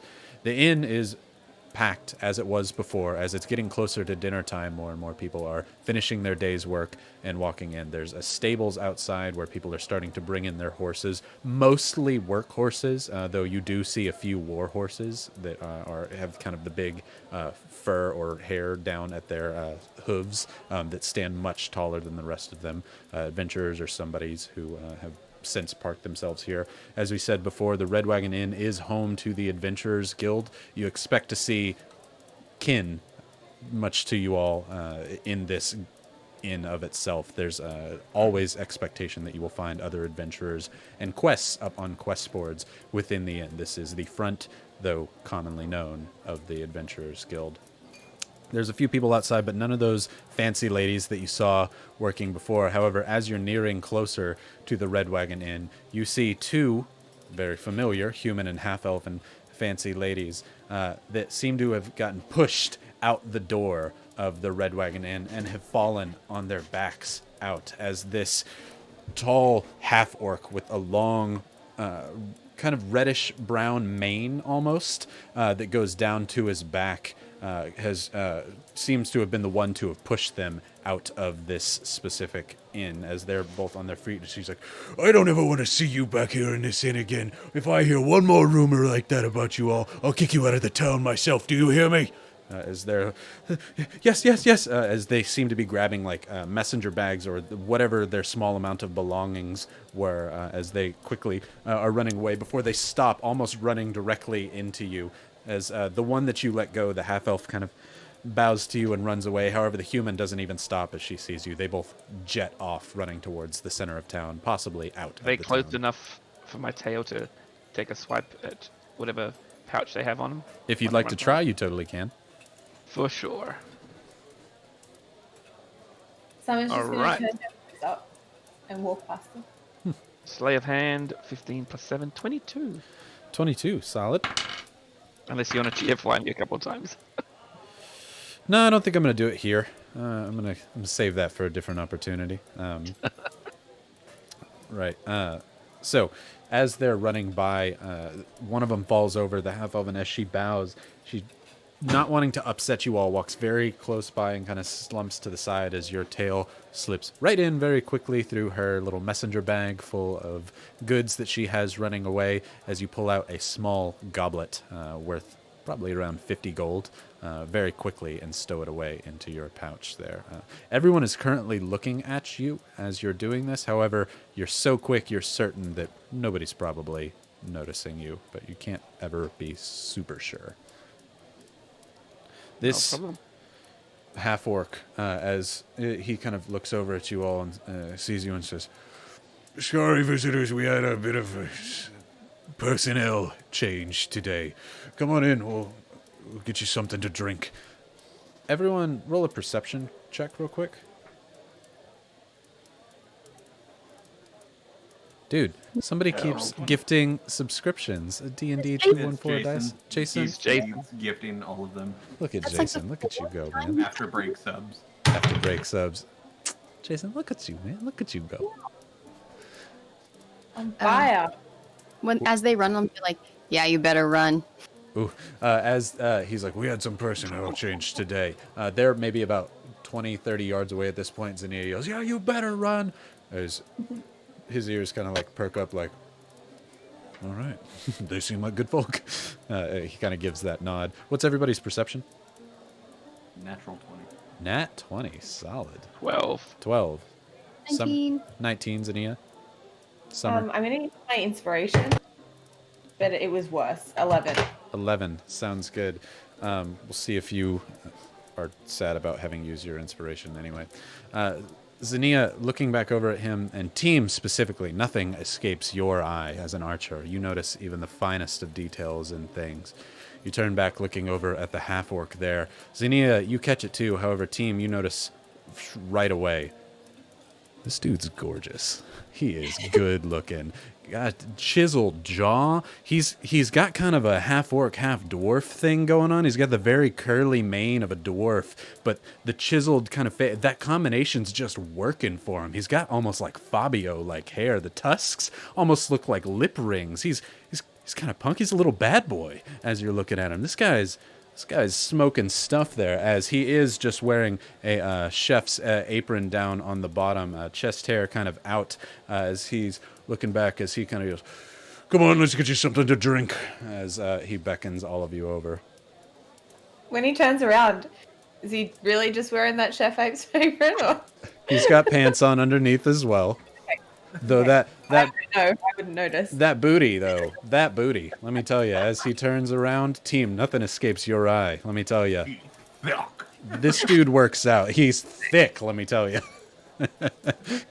How tall is He's, like I said, he's kind of has some dwarvish qualities. He's only maybe about 5'7", but built as all hell. Right. He walks on into the door after he says, Come on in, we'll get you something to drink. I'm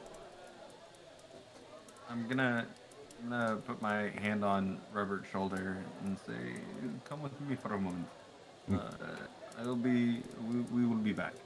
Oh, yes, everybody go ahead. I'll join you in but a moment. As are the three of you heading into the inn? We head in. Head in. All right. Hey, oh, does it? I can't. It's hard to tell because she's like, you know, a lion lady. But is Xenia like blushing? I did notice her whiskers moved a few times. Right? Xenia, roll your perception real quick one more time. Sure. Also, chat is killing me right now. I'm sorry. I haven't been reading it. FabiOrc. 23. What'd you say? FabiOrc, 23, but then 23. like team butt cheeks, short stacked. FabiOrc. Short stacked. Love it. He's punsitively thick. You hear Summer, as y'all are walking in, whisper to Salt, saying, "Did you see Xenia's whiskers move at that?" She gets mad at herself because she thought she hit it better than that. Wonderful. Y'all are heading into the end. We'll pause there and go to Team and Robert. What are you doing with Robert? As you walk him over just towards the beach area a little bit, almost as if you're just taking a look, but mostly just trying to speak privately between the two of you. No, I'm actually taking him to the beach. Oh, taking him right to the beach. Yeah, there is a dock there. There's a few small rowboats there, but you could dock a larger ship if you'd like, or if you want to just walk on the beach. This is something neither of us have experienced before, and I thought it would be nice to go see what the beach is like. You're right, I hadn't seen so much water in one place my entire life. Crazy, is it not? I assume this is similar water to in a scorched salt water. I shouldn't drink it, right? Do you know? I don't know. We could always try. Robert leans down and just kind of dips his tongue. Yeah, it's salt water. Take a point of inspo, by the way, for your wholesome moment with Robert, and trying to show him the world. He goes, "This is nice. This sand it's different than Oasis sand. This is pleasant. It's nice to walk on. I think I'll take my boots off for a moment."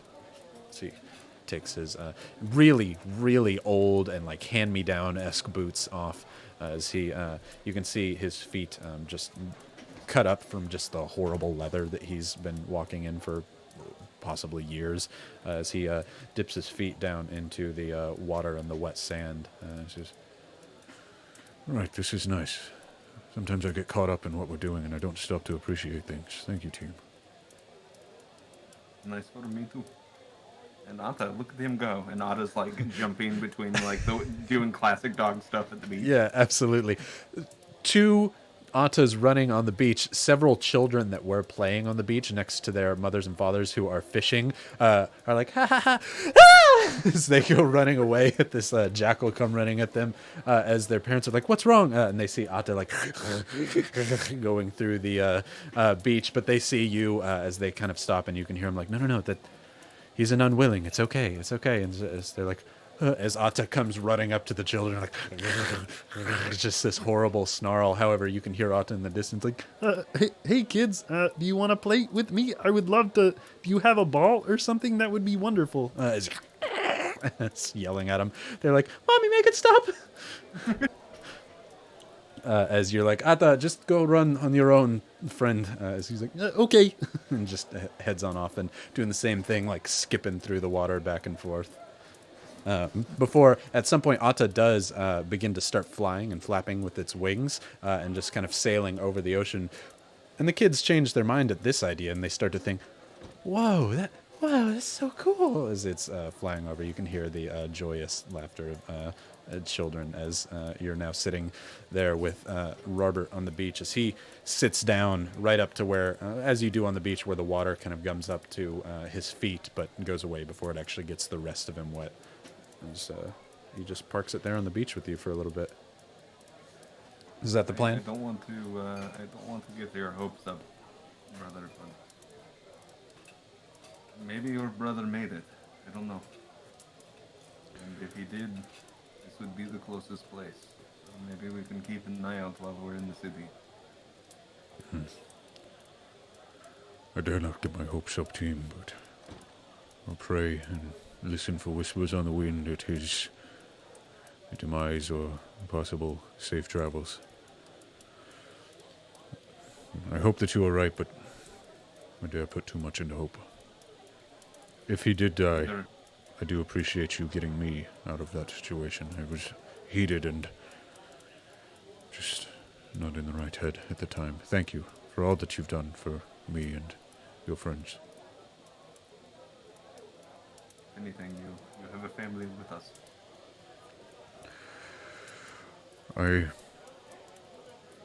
I'll have to travel back out to the desert at some point, search for him one way or another, find out for sure. I need to see it with my own eyes. Just gonna put his hand on the shoulder, give him a tap. Kind of puts his hand on your bony hands and goes, I wish I knew you in life, but not that I'm not happy to know you now, my friend, but I bet that we would have... Honestly, I was probably a dick in life, who knows? I don't remember. You both kind of chuckle at this, and at that, it kind of fades away at the two of you laughing at the beach. As we go to Xenia, Summer, and Salt walking into the Red Wagon Inn there.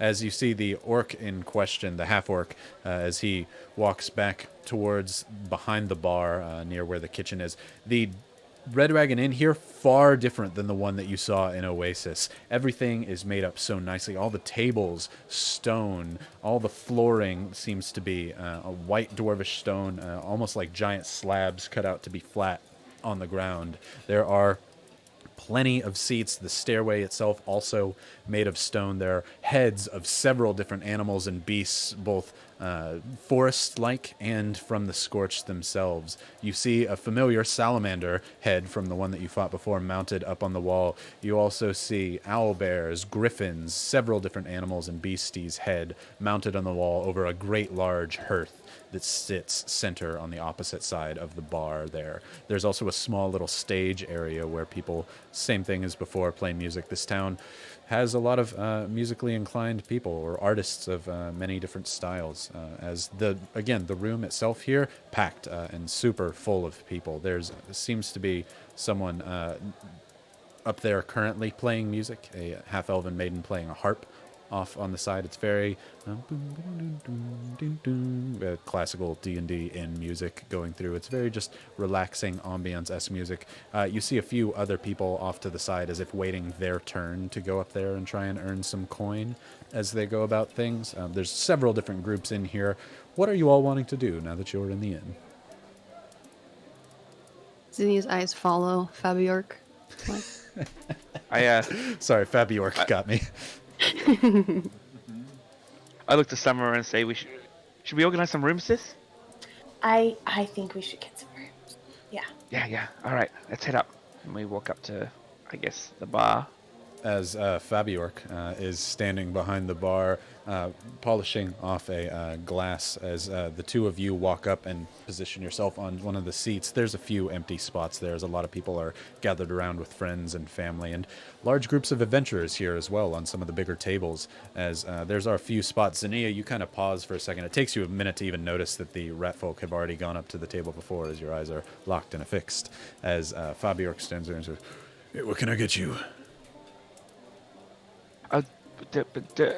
3 rooms. 3 rooms? Yeah, we got plenty of that. I'm happy to provide for you all. as Xenia, you come and take a spot on the bar. And so if you're not from around here, I can tell. Where'd you come from? You're amazing at that. Yes, we're definitely not from around here. Yeah, I see the weapons. We're an adventurers guild. I hadn't seen you before, obviously. He starts grabbing some keys out from under the other side of the bar stool there. He says, Are you members? We're not. Is that an option? We are forming a new troupe of adventurers. We are we're circus performers, and Ta-da. I will be doing a lot of traveling. Is it a good idea for a membership? Can you? Yeah, you're familiar with what the Adventurers Guild is and does, right? I'm familiar with when I was a part of the Circus's guild that I had to give them a bunch of my money. Oh, no. That's We don't take your money. We just take cuts out of quests. he points over at a quest board off on the side. There are knives, pins, multiple things holding up layers thick of paper on this board off to the side there. As We just take a finder's fee for the quests. Everything else, we don't ever take anything out from there. We charge that directly from the people who put the quests up on the board. Nothing other than that. But if you're not a member, I will have to charge you for the rooms. How do we become How do we members? become a member? Jinx. yeah, both of y'all at the same time. How do we become a member? As he's like, Yeah, if you're willing to, I can find a quest that I think is suitable, if you wouldn't mind going on it to prove that you have the Adventurers Guild stuff. And yeah, there's plenty of people around here who need help. The forests north of here are quite dangerous. So if you're We willing have to the show your help. stuff. And I do a backflip. as you on the stool do a quick backflip, as he's Right, yeah, no, that'll come in handy if you have to do a backflip. Exactly. A lot more than you'd think. Do you have? I mean, there's more to our party. We should probably discuss it as a group. Maybe we pay for tonight's rooms, and then do you have like an application form or something that we're meant to fill out? Is there like an interview process? No, I'll just keep track of it, and then if you're Adventurers Guild material, I'll give you the pin. Oh, we which- get a pin? Yeah, as he sorry, I don't wear my shirt often. As Oh, he, why is it? Let up. he pulls up the chef apron and kind of like rubs off part of his arm here. He's very dirtied and covered in like grease. Xenia, oiled chest as far as that's concerned. He's looking mighty fine, but he kind of wipes himself off. But you can see on the underside of his chef's apron, there's a small pin that is gold, and it has a cursive A on the front of it there. It seems to be pinned to his chef's apron. Roll a quick perception, everybody that's in the inn. Salt also scurries up and gets the closest look possible. It's like enamored. 16. While that's happening, 19. Creative just said something awesome. What did Think Creative say? I didn't 3. know this because Otto was just an offshoot of Ataram Team Humantranu, and apparently Ada actually means precious or gift. Oh, that's perfect. That's awesome. Yeah. Sweet, Oh. sweet boy. What a sweet little boy. I've heard Of course I am. means a little bit of an asshole, but endearing. It's true.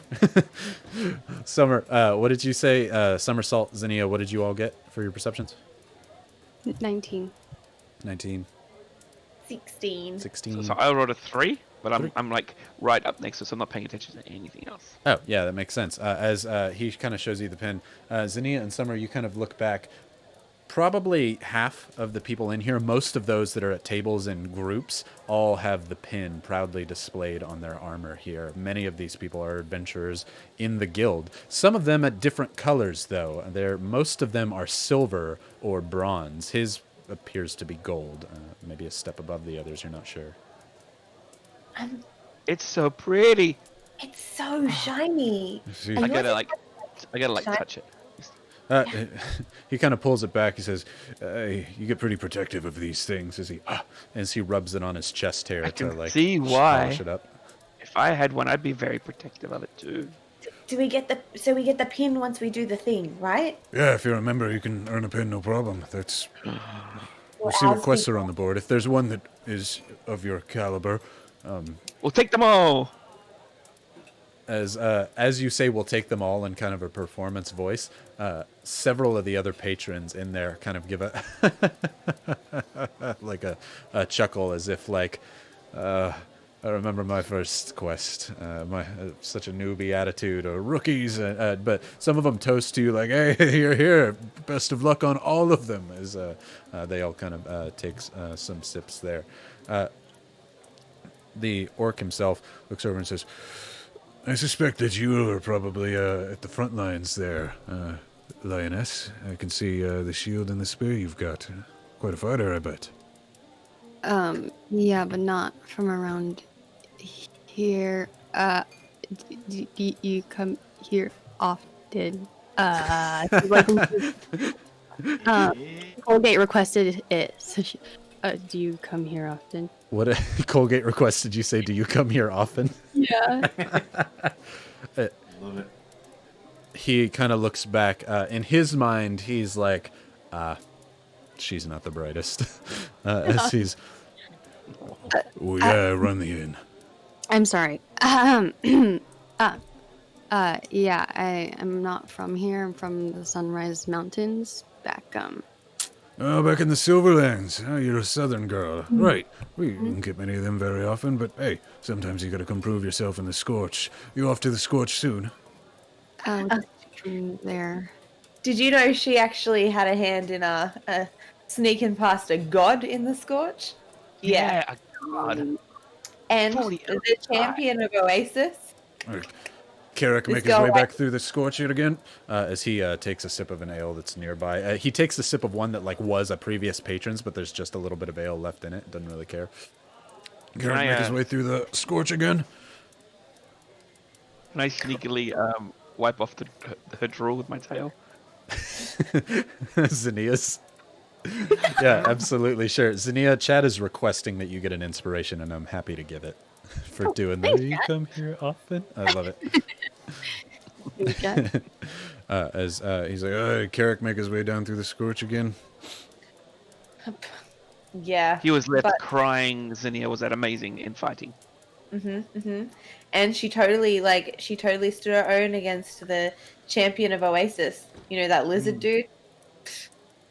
Xenia, you're like, Salt and Summer, I need persuasion from both of you. We can persuade him. Her whiskers are twitching and her tail is like uncharacteristically like Just like moving moving. about. Yeah. I love it. 23. Summer, Because I'm gonna persuade her. Salt, you said 7? Yeah. Oh man, Summer, go fuck yourself. Oh no. Do I have to roll that again, or I just automatically fail? You roll it again. You take the lower. Is that a 1? Or a Nat 20. Oh. Yes! Wonderful. Oh no. Oh man, solid. Right. As you're like, yeah, fought the champion or of the Oasis. That's the name. You just had a long day. Your ability to persuade people is absolutely Come on, at its chat. lowest. Activate her luck. As I did get a luck. you do One have a luck. luck. Come on, That- chat. We need 5 lucks in a minute. Salt, One you're for like, luck. yeah, he was so impressed by her. Yeah. What? He was Karak. like, those muscles. What a fighter she was, is what he said. I see more than 4 lucks. Lick. I see Yeah. a lick. Lick, do a 15. lick. 15 sounds good. All right. queen. That doesn't sound like the Carrick I know. He doesn't stop talking about himself. I mean, after you see Xenia, you would change too. I can see it already in your eyes. I start humming. You know what? Maybe you're right. He'll have to show me those skills sometime, Linus. Could totally do that. Yeah. Tell you what, you need 3 rooms, right? I mean, how Unless many? you're offering. Do you She freezes. She's like, do you say that in character? No. Okay, just making sure. If we can do that, just gotta know. amount of times we pimped out Xenia too. Say what now? Bree said amount of times we have pimped out Xenia too. You know, episode 6, we do it every 3 episodes. What were we doing? Oh yeah. How many how many beds are in each room? Kind of like coming back to herself now. Well, we just do the 1 bed per room, but if you need more, we can do that. Just costs a little bit more. We have actually, if you're interested, on the 3rd floor, there are only 4 rooms in that floor altogether. We call those the honeymoon suites. No honeymooning here. Oh, right, no problem. Well, yeah, 1 bed or 2. Super single. Well, keep that in mind. But say, how about I just charge you for 2 rooms for the night? As he throws the key over to Xenia, just handing her one, but he leaves 2 of the keys over here. She drops it on the floor. She's like, "Whoa, careful now." Oh. That'll just be 10 gold. I will take care of the 10 gold. You immediately, you're travelers. This is an expensive, expensive set of rooms here. So when we become, I mean, not that we can't afford this because we totally can, but when we become members, this is free, right? Oh yeah, absolutely. You can have whatever rooms you want. It's free. We take the cut from the quests. You can stay here all you need. Okay. We have to charge non-members a pretty high fee. You understand? Yeah. Management costs. He winks over to Xenia, having given you a room for free. He's like, "We have to charge members a pretty high fee. You understand?" As I open up the guard pouch that I swiped from before, and hopefully there's at least 10 gold in there. you take a look in, there's actually 13 gold in Duke's Make pouch. it 3. Change. As wait, you say make it 3? Yeah, because I've just paid 10 gold. Oh, you're saying like keeping 3. Gotcha. Well, yeah. I'm following you now. Yeah, you set 10 gold up on the table. As y'all are talking, more of the ladies in fanciful clothes, a full orc woman walks on by, as well as a Aasimar whose wings are down at the moment, both in fancy clothes, just like before. Though the full orc woman, it's not quite as fitting for her, but she looks really cool in it, actually. She's got the sleeves cut off on the side. It's really nice. They come walking by as they kind of give him a wave. They're like, "Hey, Tonar," and he's like, "Ladies." You thoroughly get the point that, like, he might be a little bit of a playboy as he looks on. But you hear his name as Tonar. Tonar. She's like muttering a little bit. Tone. Under her breath. Tone. I'm just trying to remember. As he's like, "Wait, well, Is it because he's toner?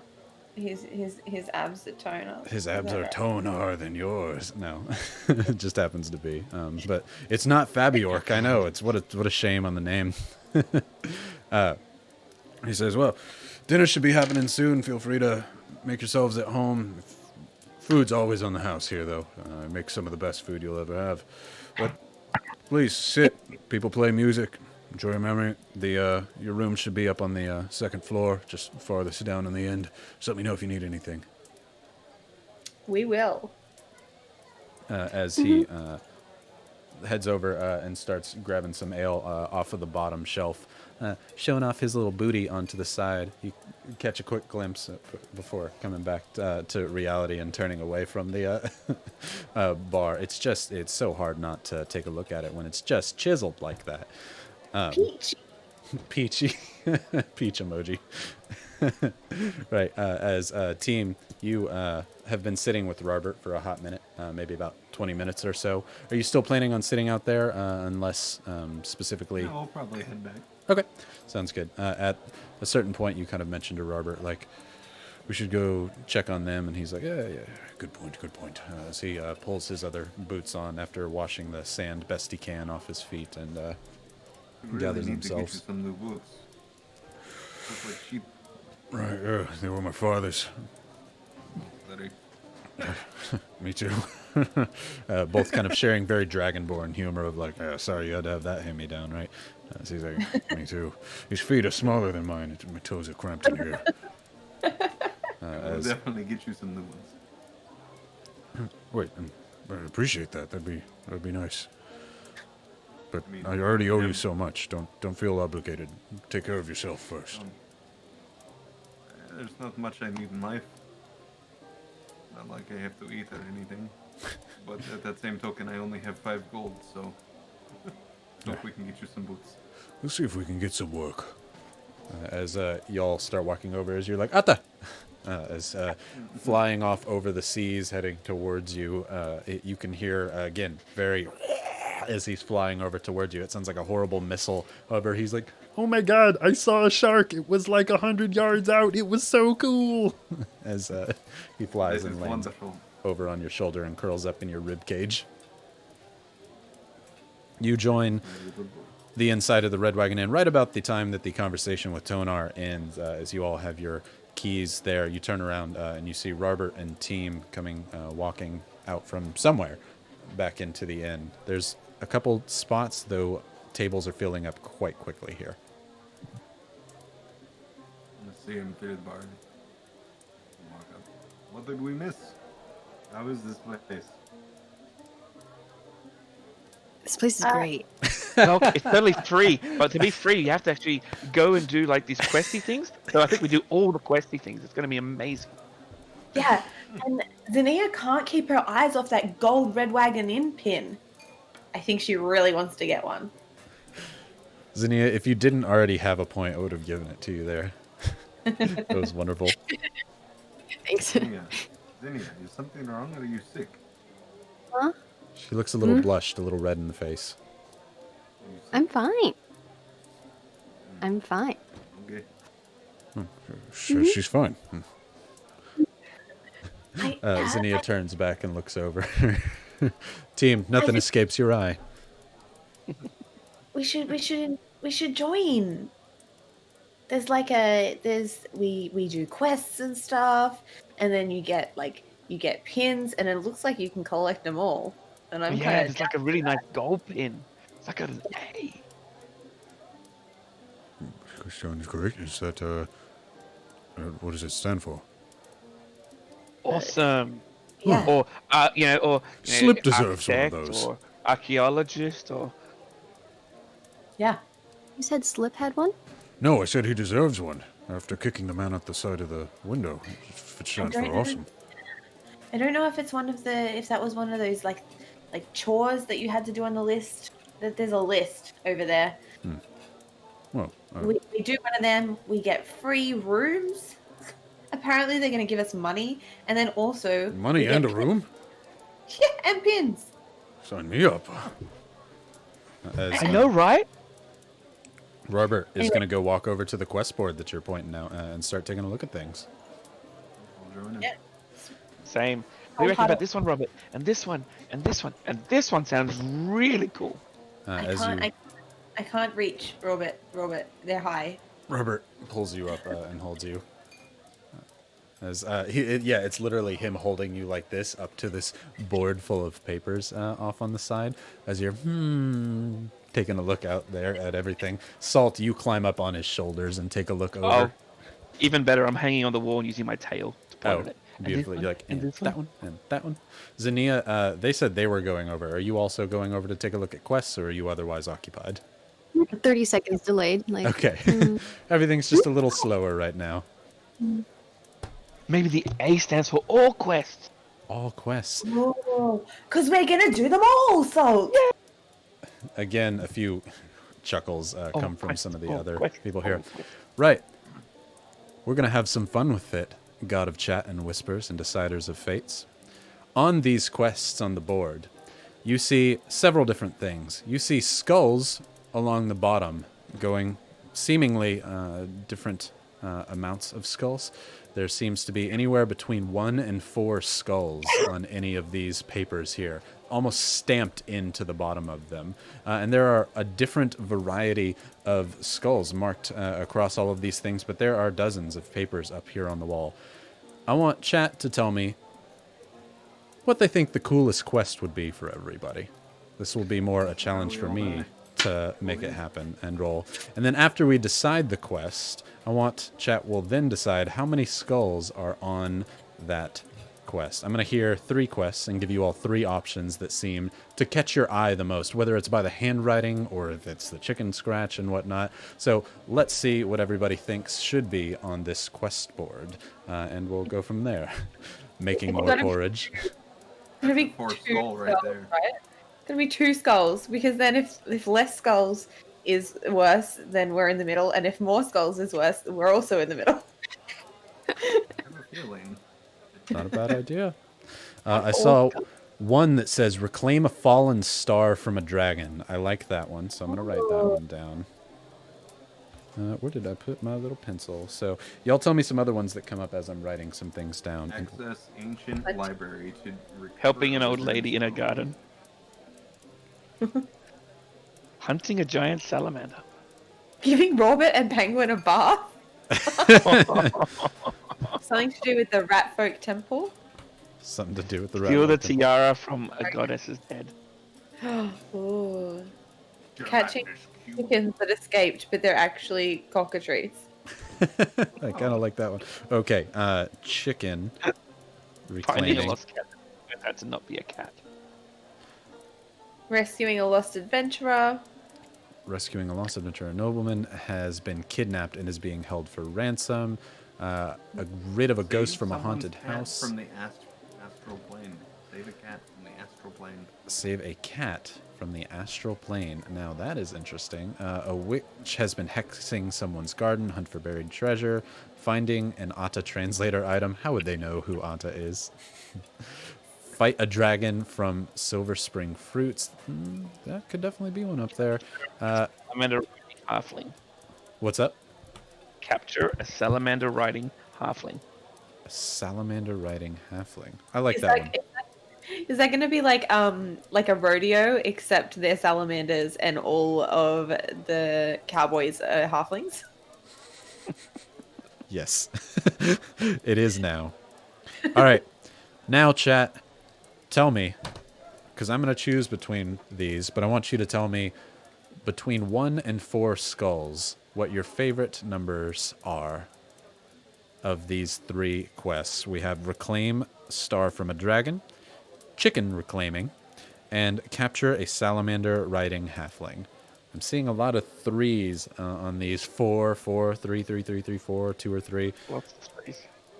All right, the first 3 numbers I saw were 3, 4, and 2. So, based on the order that I wrote them down, 3.14. Reclaim 3.14. Reclaiming the Star from a Dragon has 3 skulls on it. Chicken Reclaiming says rounding up lost chickens has 4 skulls on it. And Capturing a Salamander Riding Halfling has 2 skulls on it. Ooh. Ooh. What's a chicken? Is it like a penguin from the desert? Is it a desert penguin? It's That'd be pretty easy to catch. basically walking meat. As Robert, a bit is like moving you to help you scan through the rest of them. It's it's like a penguin of the south. There's one about. Wasn't that salamander thing the thing that you punched in the face, Yeah, Robert? yeah, that's true. I mean, you took that on your own. Yeah, imagine if we did it all together. Could take that out pretty easy. It seems like this is really after the halfling riding the salamander rather than a salamander. Well, if you punched a salamander, then the halfling falls off. I, that's true. That's true, little Yeah. brother. Why? And Yeah. Why? halflings can't run really quickly. They have short legs, not like our Then- long legs. There's like a dragon. Is that like what you guys are? That kind of dragon? Says we gotta. He looks Yeah, over to you- team. More Yeah, or less you're a our dragon team, right? ancestors. We are dragon born. We have ancestors. So The- so like bigger your one uncle of us. dragon, right? I would say a lot further back than just uncle. Like great. Oh. But like bigger, like how many elephants are we talking here, team? Yeah. I mean, dragons can range from anywhere from half an elephant to probably just as big as Ufazella, realistically. Wow. I've heard tales. I've heard tales. One or two. Yeah. Xenia, what think you? As Xenia, there- you've is there a basically had your discretion? back to the quest board and looking over towards the bar as everyone's been talking about like some star that fell from the dragon. You're like, You've been doing One a ear lot of was those. was just kind of like listening this way, and then everything else was that Yeah, way. absolutely. Whatever you guys want, I don't really care. Well, should we go? Robin? I What do you think say? we should either get something very strong and go big, or not. You know, I want them to know our names here if we're going to join something. Probably more money involved, but also we could take the safer route. Either way, I'm fine. So the chickens were 4. I I'm just gonna grab the dragon sheet and rip it off the wall and walk over towards the barkeep. Okay. Team, you pull it off. This one is held up by a small dirk that's stuck into the quest board. As you pull it off, you see behind it, there are several holes in this quest board that's made of some corkish material. People just stab things in here all the time. This board probably has to be replaced yearly, you would imagine. As you rip a sheet off the reclaiming a star from a fallen dragon, you head on up to the inn where you see the barkeep from before who's kind of leaned over talking to a dwarven female there who seems to be very enamored with what he's saying, though he's not really talking about too much at all.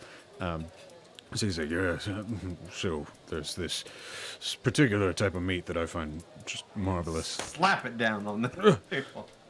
She's the dwarvish woman says, "Aye, we're having a bit of a conversation here." Oh, sorry, I did not notice. She says, oh, don't worry about it. No eyes. Sorry.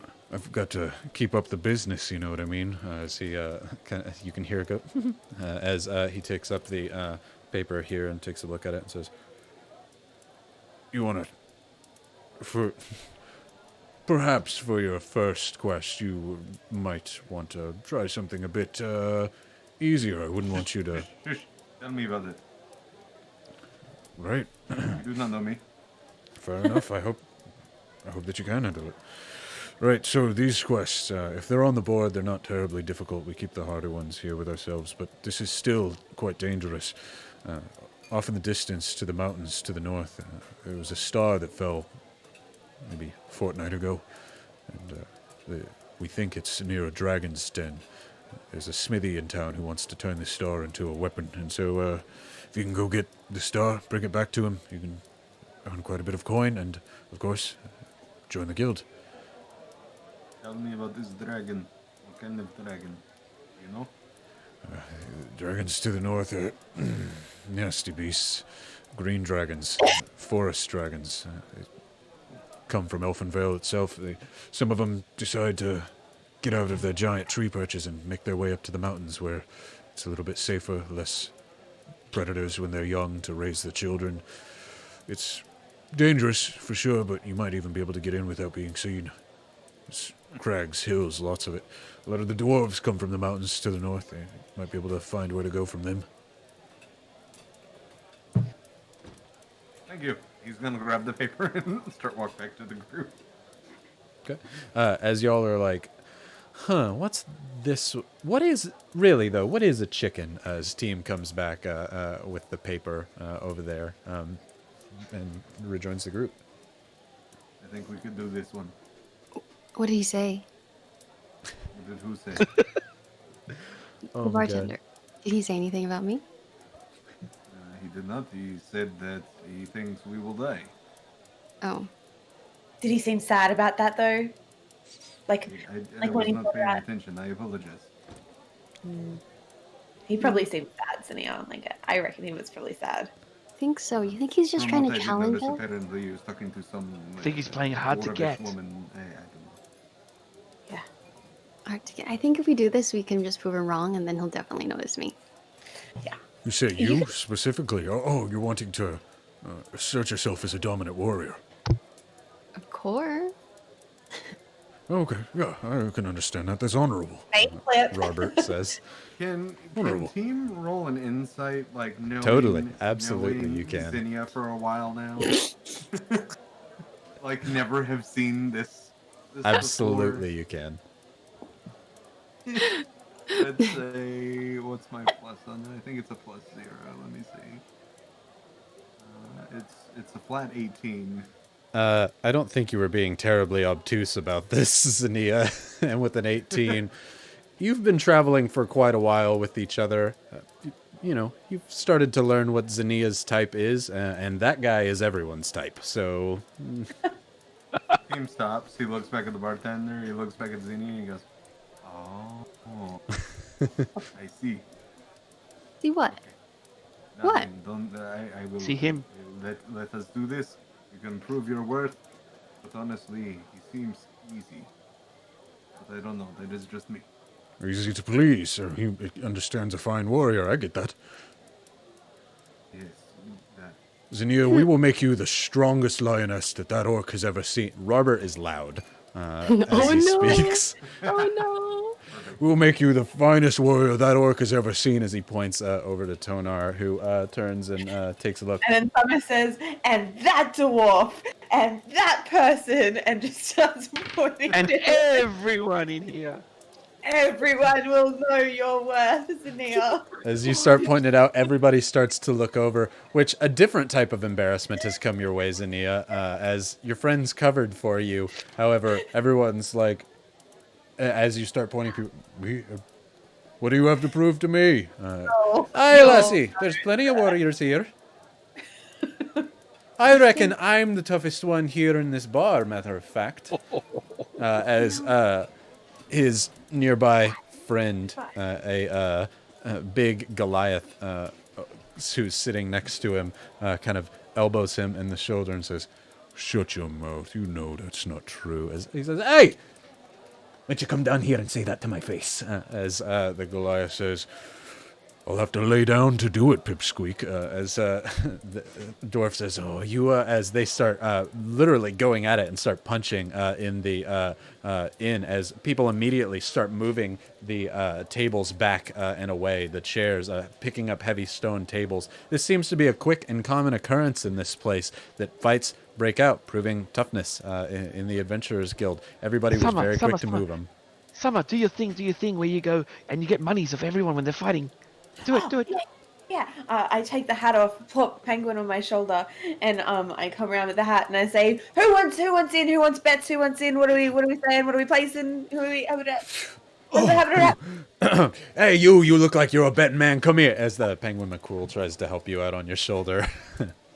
I start looking for some non-being watched pouches. Sounds good. Robert is like, "Ooh." You think the dwarf could really beat that Goliath? As he kind of nudges over to Tim, very interested in this fight, actually. I thought Robert was trying to bet. I'm like, no, sweet Robert. No, he's like just wanting to see it. He's like, Team, do you think the dwarf could beat the Goliath? That would be crazy. Where we're doing Anything 2-1 is possible. Goliath. 2-1 Goliath. yeah. Several people come in and start betting. This is a common occurrence. You're just first to the pot here. As several are like, 2-1 Goliath. Yeah. I'll take those odds. Yeah, and several people start throwing coin your way, attempting to bet at this thing. Salt, roll me a perception check. That is good numbers. That's 17 plus 1 is 18. 18. You are looking around trying to find some pouches to pick as you basically are slumping between everybody's legs. However, there's a halfling there who you can't really slump between his legs, so you stop and turn around and go the other way around this new circle or fight club that has broken out. And as you go through, you see there's a few humans are easy picking as you run by and grab a few here, tail grabbing the other one off to the other side. Roll a stealth check. Alright, Bree. I'm using an FF dice. Oh god, don't say that. That's a 1. I'm going to take my inspiration point, and I'm probably going to get GFY'd in a Oh second. man, go for it. Shivers. That's off the table. Alright.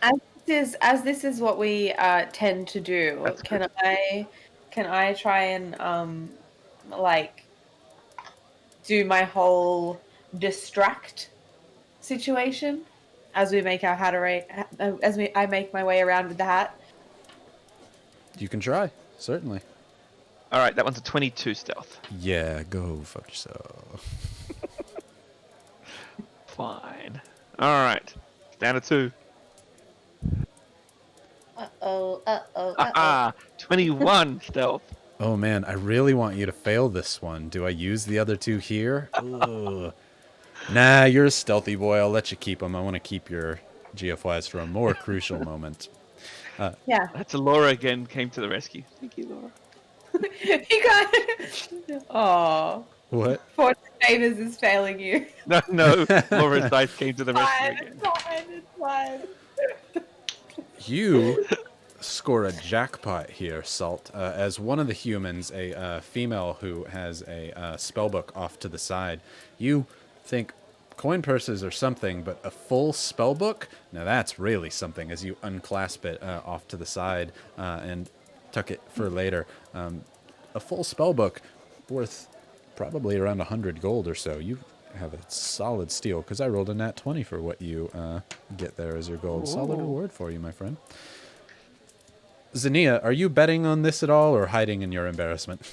I'm hiding in my utter embarrassment, and my ears are down. My tail is like low, maybe a little bit in between my legs. Like I'm just trying to hunch down my 6'1.5" tall me. Just Sounds good. Summer, you're taking in bets. Are you placing any bets yourself? No. Okay, because I think Team and Robert were not doing so. Correct, Team? Team's actually not really caring about this whole fistfight thing. He's just over like paid fights and betting on people to win. You know, Gotcha. the whole gladiator thing. Yeah. So he's actually gonna head down to Slip's forge.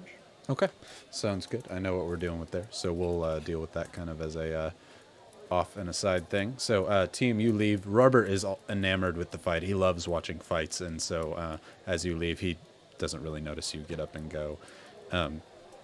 So, as these people are fighting, so Summer, sorry, I'm just blanking. Did you say you were betting on anything, or more just kind of facilitating? I'm just trying to distract people while Salt gets his fill. yeah, Groove on. Sounds good. gets that tail in action. As this fighting is happening, this big Goliath who's pummeling down on this dwarf. This dwarf looks very similar to dwarves that you saw up at the inn before, except his mohawk is tall, really pointed red, like flames, almost yellow at the bottom. And he's got this big, fiery red beard about him as they're in the midst of this fight. The Goliath goes down to punch him, and the dwarf takes it right on the chin, but he looks back and there's hardly a scratch on him as he says, "You'll have to do better than that, big man," as he grabs the Goliath by the shoulders and headbutts the Goliath right as you almost hear what sounds like stones. Hollow stones, not much brains about these two, but stones either way as they clack against each other in one mighty headbutt. The Goliath falls down to the ground. Everyone's stunned that the fight ended so quickly. The Goliath was shooting blow after blow at this dwarf before he just kind of absorbed them and took them. The Goliath now passed out on the ground, a huge bruise already forming on his forehead with a tiny bit of blood trickling down onto his nose. You know it's not a severe damage, but he's definitely knocked out for now. The room is silent briefly before, as everybody starts cheering, like, as the dwarf himself is like, glory to Clan Merrigan. They don't call me the Destroyer for nothing. As everyone's like, and you hear like a chant going off, Dane, Dane, Dane, Dane, Dane, Dane. As he starts bowing and he gets up on the table and slamming drinks down, beer and ale covered all over him. Xenia, he's at least distracted people from your embarrassment for the time being. However, as he's done, as everybody starts paying up a lot to you, because most people were betting on the Goliath, who was at least twice the size of this dwarf. And this dwarf is a tall dwarf on his own, nearly standing at maybe 5'1", tall for a dwarf. And super duper muscular, tattooed blue, just like he was before. As he throws the ale back down on the ground and walks off the table like he freaking owns the place, right? However, he walks off and over towards you, Xenia. As he gets off to the table, as he's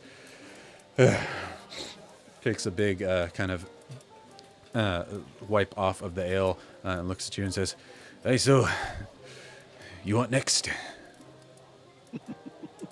She just like looking at herself. She's still kind of beat up, even though she got healed. She's not all the way healed up, so she's like, "Oh, I'm good, thanks."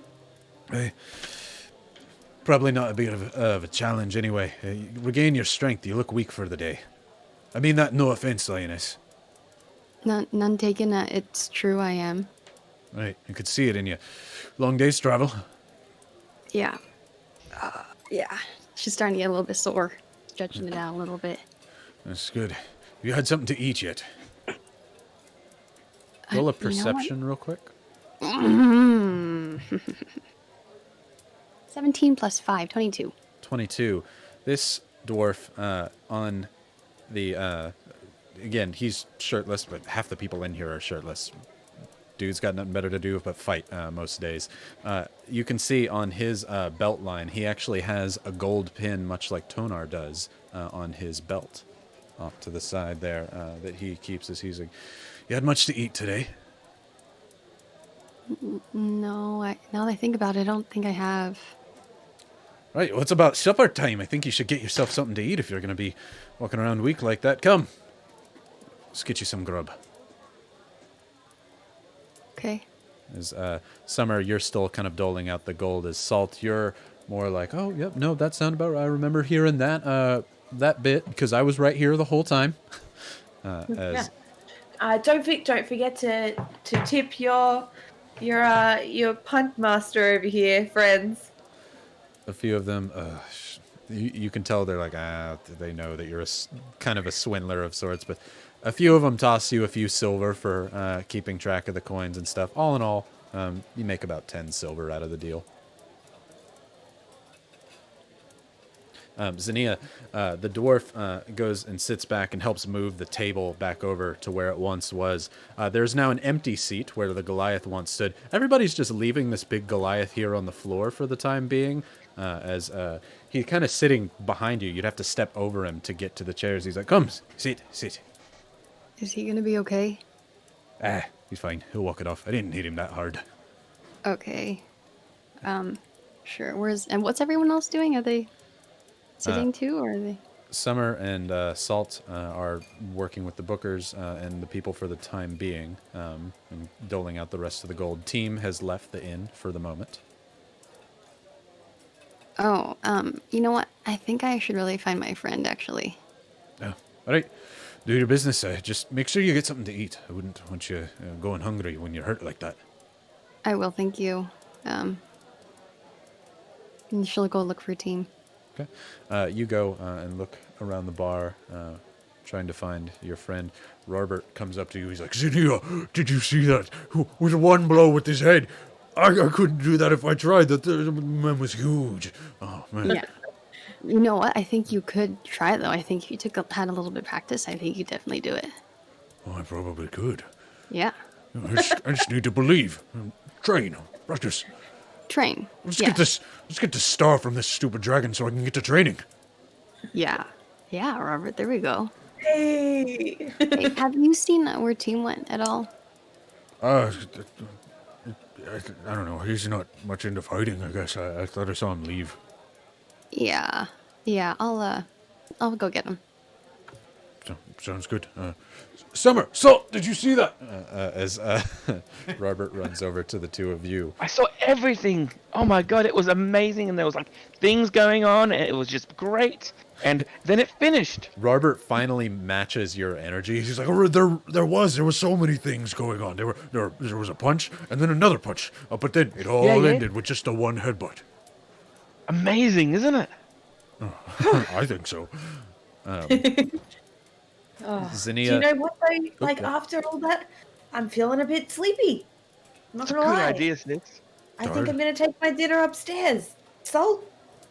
Let's you do know- it. Yeah. Okay. Have a good night. I've had a lot to eat too, but I could use a little more, and then I'll head up too. Have a few drinks, and we'll see you in the morning. Did you already get the keys? Oh yeah. Yeah. Xenia has your key. Oh, okay, great. Salt, you have 2 keys currently, and Xenia has the one. Oh, okay. I'll throw him the other key then. Okay, just making sure. I didn't know if you were intentionally messing with him or not. No. Okay, so yeah, you toss him when he's Oh, up. Great, thank you. Are y'all heading up to your rooms? Summer and Sounds, Salt up for sure. sounds good. Yeah. We'll pause there for y'all for just a second as we go to Xenia and Team. Team, are you trying to be secretive at all about what you're doing? A little bit, yeah. Okay, sounds good. Xenia, you go walking about town just for a little bit looking for Team. It's not hard. There's only one road that leads over to this Red Wagon Inn. And it goes back to the main part of town, right near the Black Birch and Slip's Knots Forge. As you're doing so, you see Team at the forge with Slip as he's working on the lock or something. Team sees you and kind of waves over and says, "Oh, Xenia, good to see you." And Slip continues working on stuff, but you walk on over. Team uncharacteristically loud, calling you over. Hey. Oh, I just wanted to check up on you because I don't know, when we separate, I always think the worst and I always assume bad stuff happens. I am fine. This is all good. Oh, cool. What are you guys working on? He dangles the lock up. He's I'm almost finished actually. Maybe another hour or two, and spring-loaded glitter bomb from hell itself. It's a pretty Oh. cool contraption. I think That's so. pretty cool. Nice. Well, I just want to let you know everyone's bedding down for the night. I didn't, want to leave Good to know, you. good to know. Did there happen to be a spare room or? Yeah, we have 3 rooms. I think Robert is getting 1. I have a key, and then the twins have a key, so we can share one. We can get an extra room in there, or bed in there, or something. Good. I think it would be good for you to actually get a room for yourself for the night. It would be good. We've been traveling together for so long. Nice to have your own place for a little bit, yeah? Yeah, it's kind of weird though, because we've been traveling together for so long. So we're like, we were a fighting pair, and then we became private investigators today. We are So, pretty good detectives. Yeah. Archaeologist, as the rats say. Slips working on the lock there. Exactly. So This is true. it's a little weird, but I guess you're right. I don't know. Yes, If you like it, it might be good. there's like a saying I hear all the time. It's called split the party, which is like a bad thing. I've heard it. People say it. I don't, it's never a good thing to split the I'm here party. with Slip. Inside check. Do I believe him? You can roll an insight, yeah. 8 plus 5, 13. Team, roll your deception to see how easy you're hiding things. I'm hiding things. I got a +1, so hey, that's a natural 20. Xenia- No lie, that's Team thank you often level up. Level up. Team often goes off about and does his own things. It's just one of those times. All right. Well, I'll Don't worry about me. I've been around for 104 years. You know this. yeah. I'll make sure to leave a key for you then at the front desk. I appreciate it. All right. She like slowly turns on her heel and goes back. Heads on back. Before Xenia, you're like, yeah, he's kind of acting weird, but oh my god, they're not going to be around, and you might have a moment just to at least take a brief look at that chiseled man as you walk up to your room. Just, you're at least happy for that, so you're happy to walk back to the inn now, thinking about that on your mind. Yeah, and then I'll make sure to I'll have to talk to FabiOrc again and darn. make sure. Oh no! Just to have rent a room for the night and then leave a key for team. Sounds good. You go and say, as you walk in, like, yeah, I'm looking just for one more individual room. That way somebody has a little bit more privacy. As he's like, well, if it's for privacy, who am I to deny? As he throws another key your way and just says, on the house. Okay, thank you. However, I have to leave this for my friend team. The bony guy. Oh, hey, look, This is friend of yours, friend of mine, yeah. I appreciate that. Thanks. Can you just leave this here for him? Sounds He's good. gonna come for it. Absolutely. I'll keep it right here, ready to go. Or, Have a good night. you too. Okay. And she scurries away. Very quickly runs up the stairs, going to her room. Summer and Salt, while you're up in your room, is there anything that you'd like to be doing? Because it seemed like there might have been. Oh, hell yeah. Letting this penguin out. We're going to see what we got. All right. Let's check the hall. As out of his flippers, he throws everything out to see all what you have achieved so far. So, of the loot that you've gotten, Penguin McCool also grabs and sets out a small little box, almost a music box in size, but it's not. It's just a plain wooden box. There's nothing decorative about it. And all the rest of the things you have been throwing in throughout the night, the coins that you've gathered, things that you've kind of sneakily thrown in here. Salt, you also have the book that you lay out amongst the pile of the And a rest of the goblet coins. as well. Say what now? And a goblet as well. Yeah, absolutely. It's a small silver goblet with small topazes lined around it. Not the greatest of gems, but enough to probably fetch a decent price. This is definitely a family heirloom that you've stolen. But hey, she wasn't that nice. Acquired for sure. Acquired.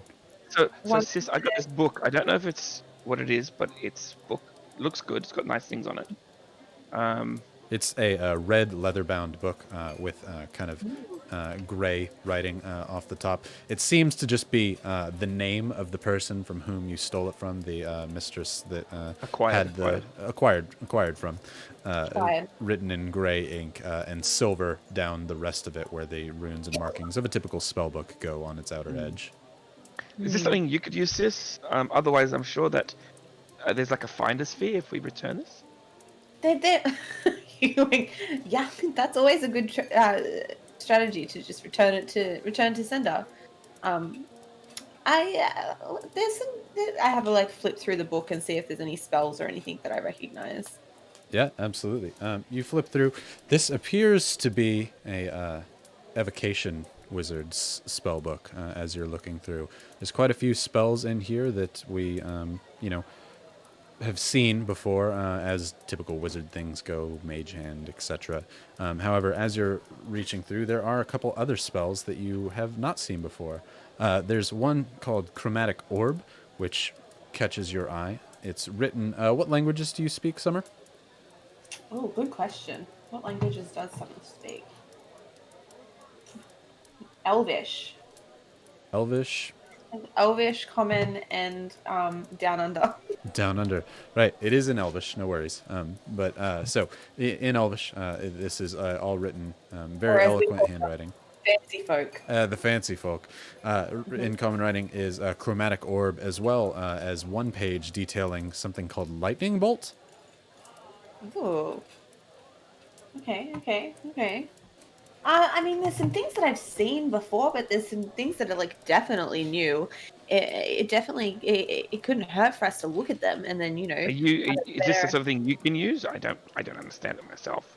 I'm not Mm, sure if this is something that you use yourself. Well, I mean, my magic comes a little more naturally to me, but it could help for us to like understand. Maybe we could do some reading. We can understand some things that we don't really like know about just yet, and then we could, I mean, this is some nice quality paper. We could always just sell it. Well, I don't like reading, but you can read to me, sis. Okay, we'll have some spell night stories. I think And, it's all hogwash. Just sell the damn thing. That's your opinion on everything, Penguin. I mean, Yeah, if we He's sold served us you, well so far. what would we have done if we just up and sold you in the hat? Hey, Whoa. We ain't selling people.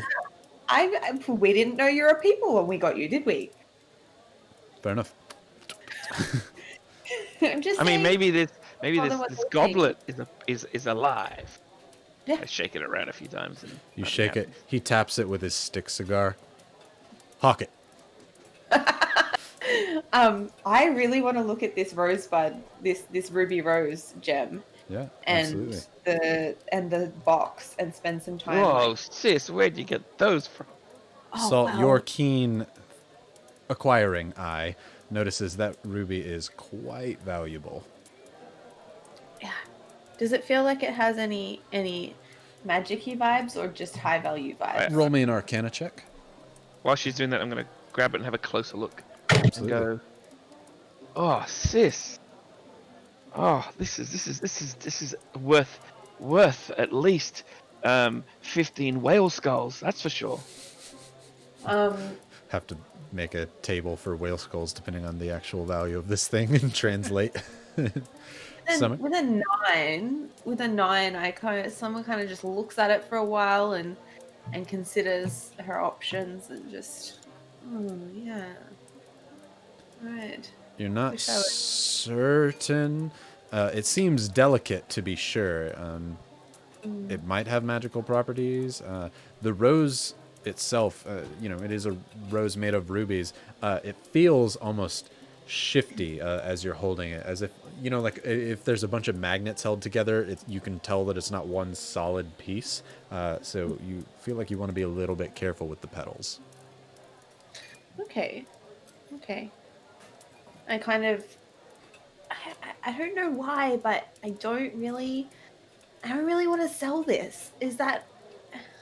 I know that's going to be very disappointing to you, Penguin. Yeah, as he smacks you with the stick on the head. Hey! We sell Ow. things. That's why you stole things in the first place. Acquired. Acquired. Yeah, acquired. It's really pretty, but it kind of feels a bit special, I don't know. Kind of like you, sis. You should definitely have something special like this. Oh my god. Yeah. Charmer. Hey, Penguin, we've given you lots of special stuff now. I don't know what you do with them when they're in the hat, but you've never complained before. Yeah, because I'm in a hat. I don't get to complain. Yeah, you got Exactly. a nice setup in there. So what you're saying is, if you're going to complain, you're going to jump back in the hat, right? Fine. Yeah. Keep it stupid, Rose. What about this box? What's Mm. up with this box? Do you try and open it? I want to like tap on it and listen to it and give it a shake. Yeah. Roll a investigation. It's an angry sounding die. Is there any chance it's dead? 13. 13. You hear something rattling around within this box. It sounds metallic almost. You're not sure what it is, but there's definitely something rattling in. You don't see any traps or anything like that you can make out. Oh, open that box. As you hold up the box close to your head, you flip the lock, and it opens just fine. Yeah. As you open it close up, there are 2 silver lockets in here with tiny little gems. You're not even sure that they are. They look to be more like glass beads than actual gems for decoration. as you put it on the outside of the silver locket. As you open it up, one of them appears to have a picture. Pictures do exist in this world and realm. Magic can make pictures. Picture on the inside of it that looks to be a young female human on one picture. And then the other one, you open it up on the same side. There appears to be a young human male on the other side. Both maybe 20 years old or so. Appear to be a pair of lockets. They are made in a similar manner. How Oh, sweet. Yeah, hark really the damn pretty. things. oh, no sentimentality, do you? Well, do you know them? Do you know them? I mean, no. Maybe we do, man, but most likely we don't. Fair enough. If you know them, give it back to them. Why not? Do it out of the goodness of your hearts that I know you have. Or we get down to brass tacks and we hawk the damn things. I mean, I do suppose we have to sell something. Someone's Well, precious memories I have- seem like. So we're doing pretty good. All right. Well, maybe we can look into it. Right. So I Good grab one. haul, brother. Good haul. What do you say, Salt? I grab one of the lockets and I look into it. You take a look. You see what was described? All right, I've looked into it, sis. They're great. Yeah, God. Pause there for you all. We're getting close to the end. However, team, after a bit of time talking with Slip, you head back to the inn and head over to Tonar, who is behind the counter. You were there for 2 hours or so with Slip, talking to him. And Tonar, now the whole inn is completely crowded and full of people. There's a few different bards together playing music almost in like a group as you go up to ask for your key, saying, hey, we're told you'd leave a key there. Donor says, oh, yeah, she told me to reserve a room for you. That'll be 5 gold. Wait, didn't I pay for it? No, he was giving it to you for free because thought it was for you. Well, Dolima.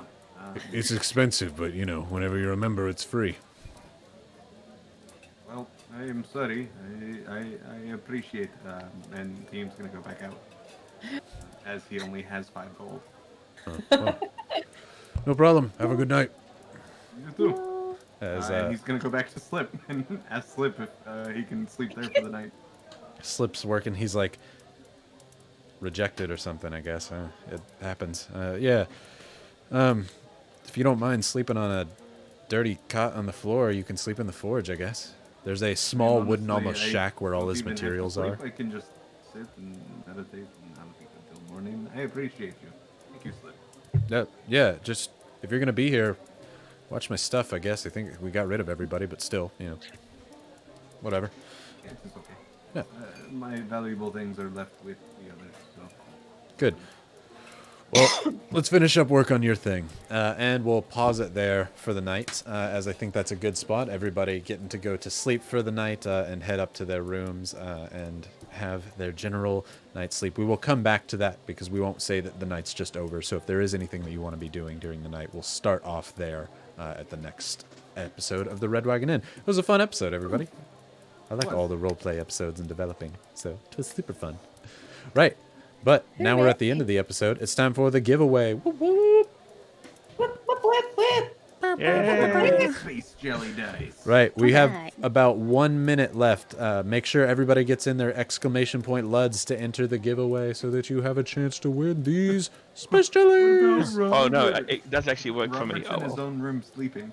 Did you just enter the giveaway, Alex? I was like, it doesn't work for mods, right? I think it's Oh no.